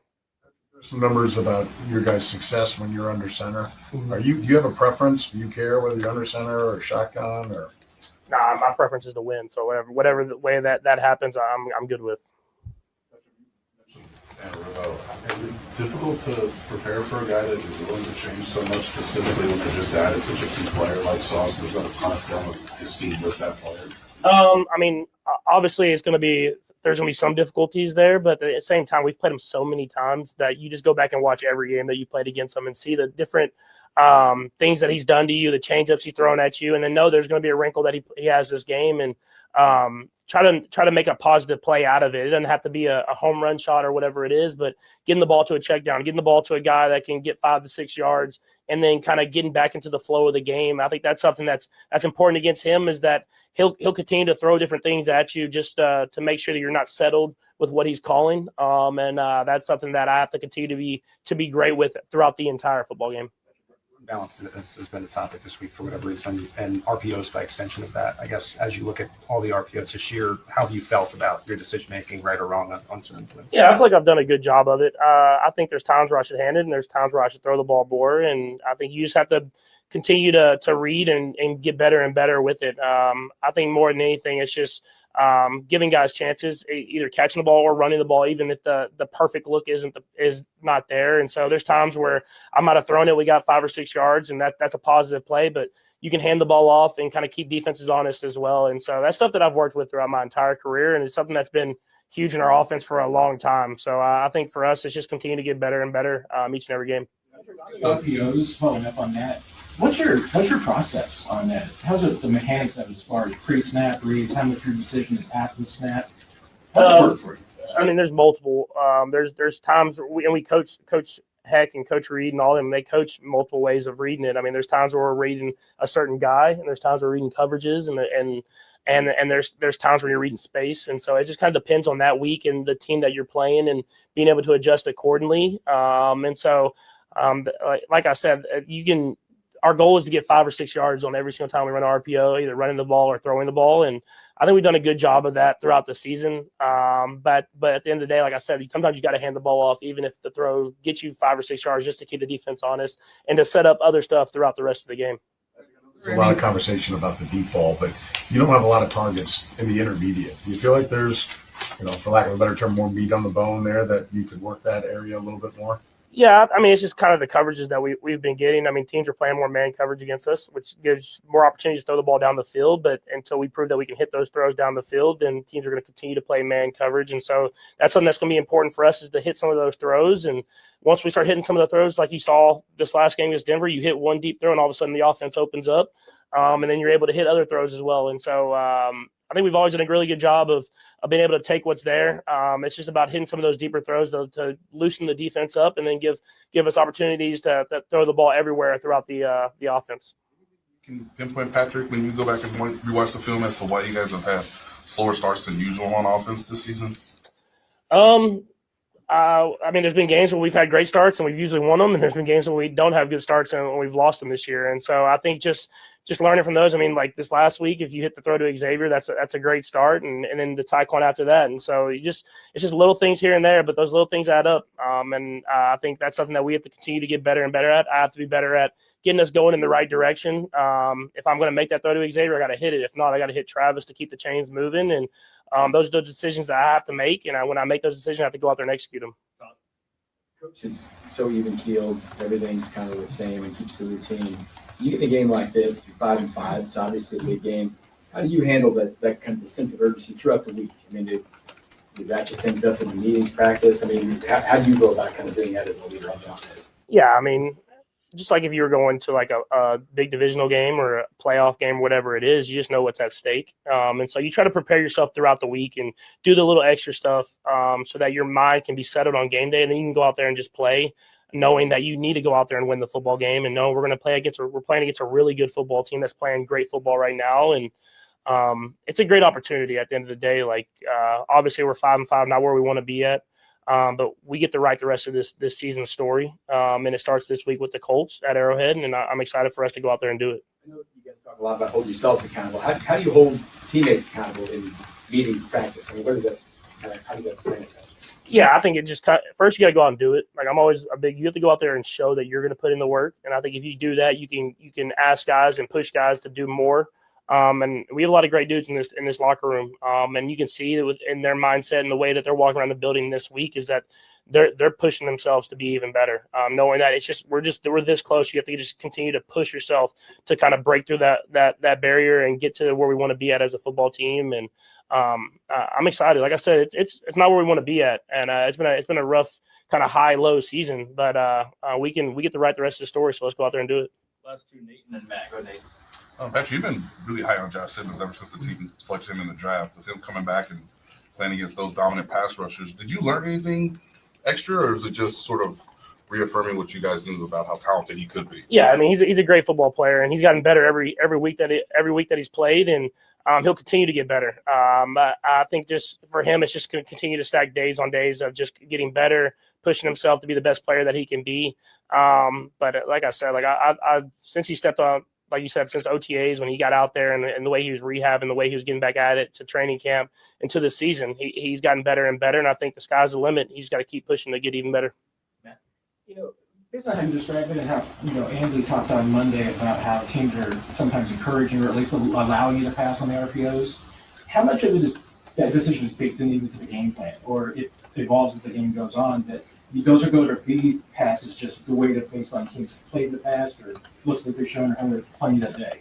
Yeah, I mean there is. I mean, like the first play of the game this last week. I mean, with that pressure, the safety pressure and like that, we knew they might get into a run blitz type thing, and you throw the ball out to Reid, you get a first down, you kind of get the things going, and so that's the stuff that you want. But then there's times where you throw the ball and it might get 3 yards, like I did Travis later in the game, and you want to make sure that you give guys chances to run the football on plays like that. And so just reading the coverages, understanding what the defense is doing, and then making the best decision you feel like for the team. That was Patrick Mahomes down at One Arrowhead Drive for his weekly Wednesday when you got a Sunday game press conference here as we unfold you into this segment. about the Chiefs here, or at least my thoughts on the Chiefs, because I was not with you guys earlier when Dan had his time to talk about the Chiefs. I've got a few other choice cuts from the Chiefs, including kind of my thoughts if you roll them with Patrick Mahomes. I want to play you this cut. It's about 34 seconds long, and then we'll kind of discuss it. I just want to pull this quote out of the bigger 11-minute press conference. So going back to it, he's kind of talks about the RPO game and what's been going on with that.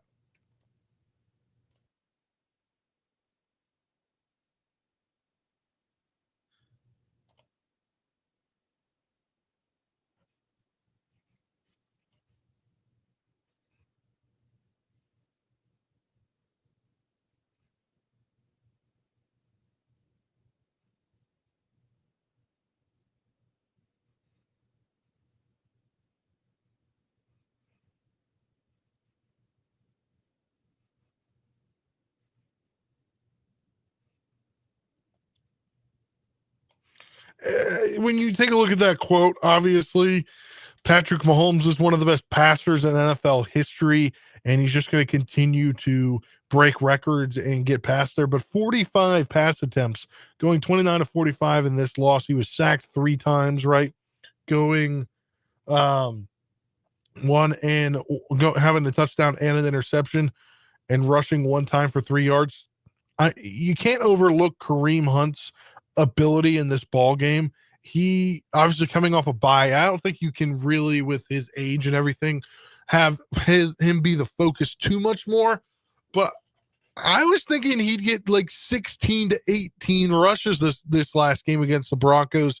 He had 13 for 59 yards and a touchdown with a 4.5 yard average. That is huge for the Chiefs. 4.5 yards average from where they were at the beginning of the year. Big. Brashad Smith had a rush, but then it didn't count because of the penalty.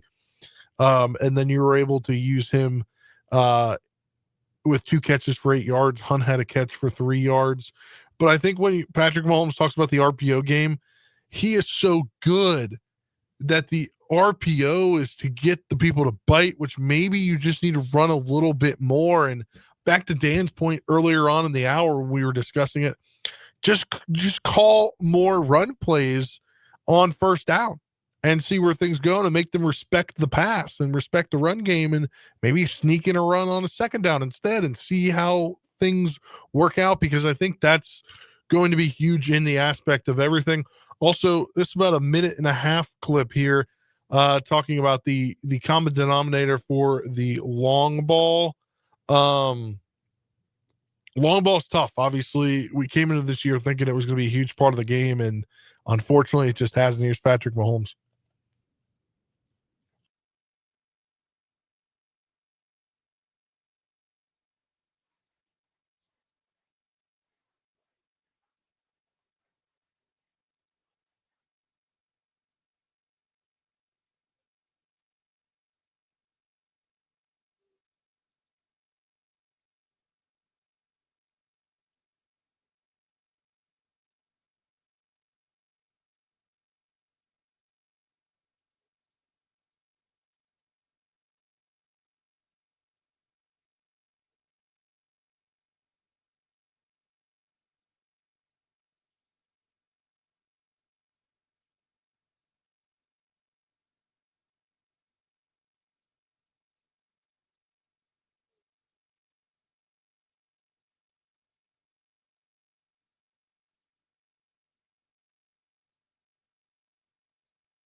That was Patrick Mahomes about the deep ball game.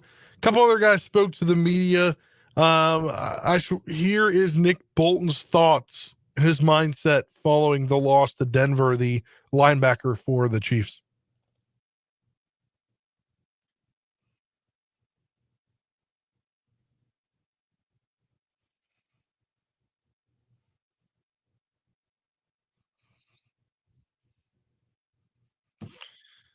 And that was Nick Bolton talking about his kind of mindset heading forward. Also, one last one before we hit the break here. Josh Simmons, he spoke to the media today. First time he's publicly been at the podium since coming back. And he opened with a statement. And I just want the kingdom to hear this statement from Josh Simmons.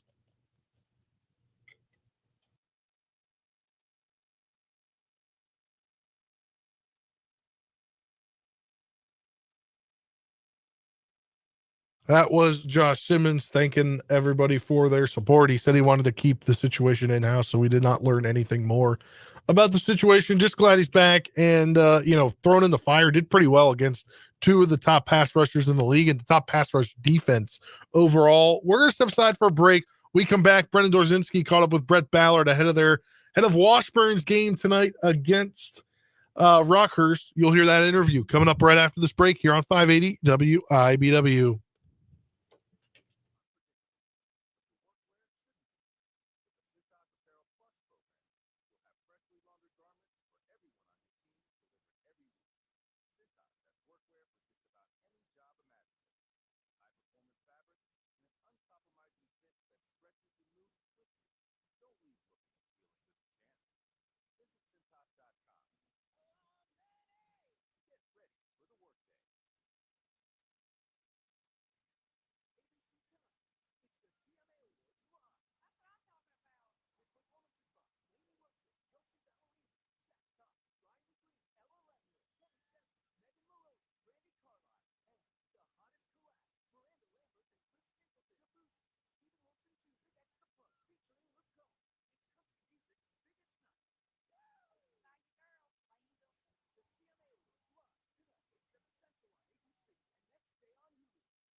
Welcome back, 580 Sports Talk. Spencer Dupuy with you here for the remainder of the show.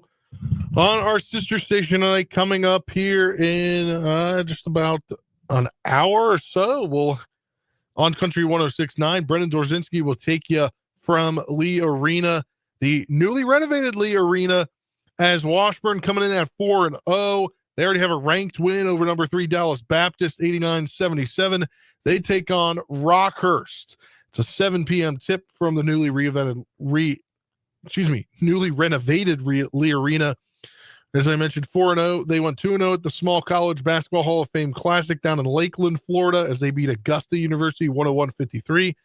And then Dallas Baptist, the number 3 team, 89-77, the aforementioned scores I mentioned. That was the 1st and 2nd of November. And then the Central Region Challenge last Friday and Saturday in Pittsburgh saw Washburn knock off Minnesota State Moorhead 95-63. And then Saturday, they beat Winona State 88-57. Brendan Dorzinski again caught up with head coach Brett Ballard for the pregame tonight. Here is the interview. Brendan Dorzinski with you at Lee Arena. And we now welcome in Coach Brett Ballard of the Washburn Ichabods as they play their home opener coming up in just a few minutes against the Rockhurst Hawks. Coach, how excited are you to be back in this gym, this essentially brand new gym at this point? Yeah, it's exciting. It's kind of like Christmas Day.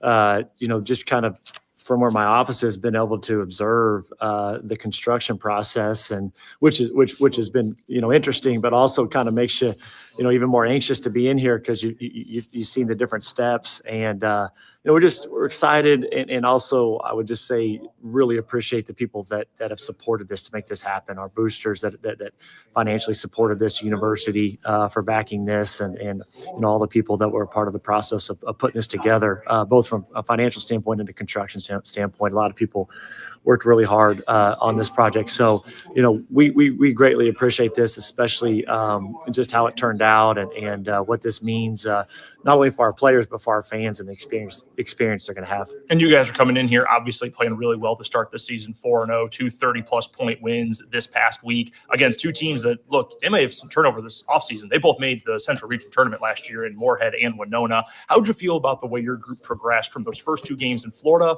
to what you then saw last weekend? Yeah, we played well in Florida, which was good, and then saw some things that we had emphasized the last 2 weeks prior to those games in Pittsburgh, and saw some improvement on those. So I was pleased. I thought our effort, I've really been pleased with how hard we're playing. Our effort, you talk about that. It's kind of starts with that. And I think our guys are flying around and playing extremely hard. I've liked, we're playing a lot of guys, and I like the role definement that guys have accepted, and just coming in and, being aggressive, not being timid, but also playing within the system, within their role. And with as many guys as we've got and as much talent as we have, I'm always a little bit concerned that maybe guys try to do too much. I think so far guys have done a good job, primarily on the offensive end, just sharing it, playing the right way.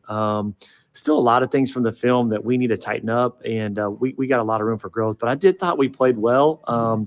2 teams that are a little bit younger, and we took advantage of that out there. But I thought overall the both ends of the court were effective. Brendan Dorzinski, joined by Brett Ballard, head coach of the Ichabods. Washburn opening up its season coming up here in just a few moments against Rockhurst. Really quickly, side note here, we talked about this last season when you guys played against the Hawks. How cool is it to see Levi on that other sideline? Obviously, you want to beat his team coming up tonight, but someone you coached who was such a key part of this program for a long time. How cool has it been for you as a coach to see him beginning his professional career? Yeah, it's awesome. Levi Brown, local Topeka guy, and a guy we recruited and came in and had a huge impact on our program. Great human being, great person, but basketball perspective, he would come in those games, and I've never seen a guy that could sub in, play a couple minutes, and just shoot it at such a high clip. I mean, his 3-point field goal percentage, I believe, for a couple of those seasons is towards the top, if not top, in program history. And just a guy that could absolutely come in and fill it up from behind the 3-point line, and without much warm up. A lot of times he was a guy that, again, most of his career coming off the bench. Really happy for him. He's in a good situation over there at Rockhurst, and always love to see former guys, making an impact through coaching. This Rockhurst team, when you scout them, what really jumps out? A few new players from last year. You guys have faced each other a bunch in recent seasons. Their best player, Brian Hawthorne, he moves on to the D1 level, but they brought in some talented guys as well. It's a tough team. They're 2-0. What really jumps out when you scout this Hawks team? Yeah, 2-0. Played well. Their guards are tough. They put pressure on you. A lot of transition baskets, so our transition defense is going to have to be really good. And then, I think the thing that they do really well, maybe more than anything, they just put pressure on you in the paint and attacking downhill, and they get to the free throw line. They've shot a ton of free throws, way more than their opponents, and then they make those. So we've got to do a good job of trying to wall up, keep them out of the paint, and once they get there, we got to try to make tough shots without fouling. But transition and then trying to keep those guards out of the paint will be two big keys. How do you feel like the newcomers have really adapted to what you guys do defensively? Because it is a little bit unique, as we've talked about over time. Jeremiah is obviously, an all-world defender already, but how do you feel like some of these new guys who are new to the system have adapted to it so far? Really well. I think they've all, been eager to learn, have bought in, and again, want to learn and then try really hard to execute our game plan. Jeremiah has the ability to be so good on the ball and really suffocate his own man, but then, obviously can go get steals. I think he's got 17 on the year already. So I don't want to take his aggressiveness away. I think we're just trying to kind of rein him in at times to make sure that he's making steals and not necessarily gambling, put himself out of position. But again, he's really bought into that and adapted. Bryson Smith, really, really good on the ball. I mean, really good at staying in front. We can put him on the other team's best, point guard or combo guard. And I feel like that's a matchup we can consistently win because he's tough to get around. But these guys, and Marcus tries really hard. I mean, he plays hard and defensively good and communicates well. Marcus is a very good communicator. So, those three guys that are playing the most right now, the transfers have all done a good job of buying in, and on the defensive end, been pleased. Brett Ballard is the head coach of the Washburn Ichabods. They'll take on Rockhurst in the Washburn home opener coming up in just a few moments. Coach, as always, we appreciate the time. Thank you. That was Brendan Dorzinski, our own Brendan Dorzinski, with head coach of the Washburn Ichabods men's basketball team, the 4-0 Washburn men's basketball team, Brett Ballard. As I mentioned, they have swept two of the events they've been at the last 2 weekends. First home game in the newly renovated Lee Arena is set to tip off in just over an hour. Pre-game coverage in just under an hour on our sister station, Country 106.9. At 6:45, 7 p.m., Brendan Dorzinski will have the tip for you again on Country 106.9 against Rockhurst. We'll be back for a final word to close things out on this Wednesday here on 580 Sports Talk.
WIBW, Topeka. One more thing. In conclusion, you better wrap it up. Final word time here on 580 Sports Talk. Spencer Dupuis with you here as we leave you this Wednesday evening. I think the Chiefs can take down the Colts, the 8-2 Colts. Daniel Jones, I've seen, I've heard, I know who he is, and I think this year is just an anomaly for him when it comes to being so spectacular. I think if they can stop the run, they can get the win on Sunday. I'll be there in attendance once again in the press box. I'll have some audio for you guys on Monday. But when you look forward, it's going to be a short week as they go to Jerry World on Thursday for the Cowboys Thanksgiving Spectacular game.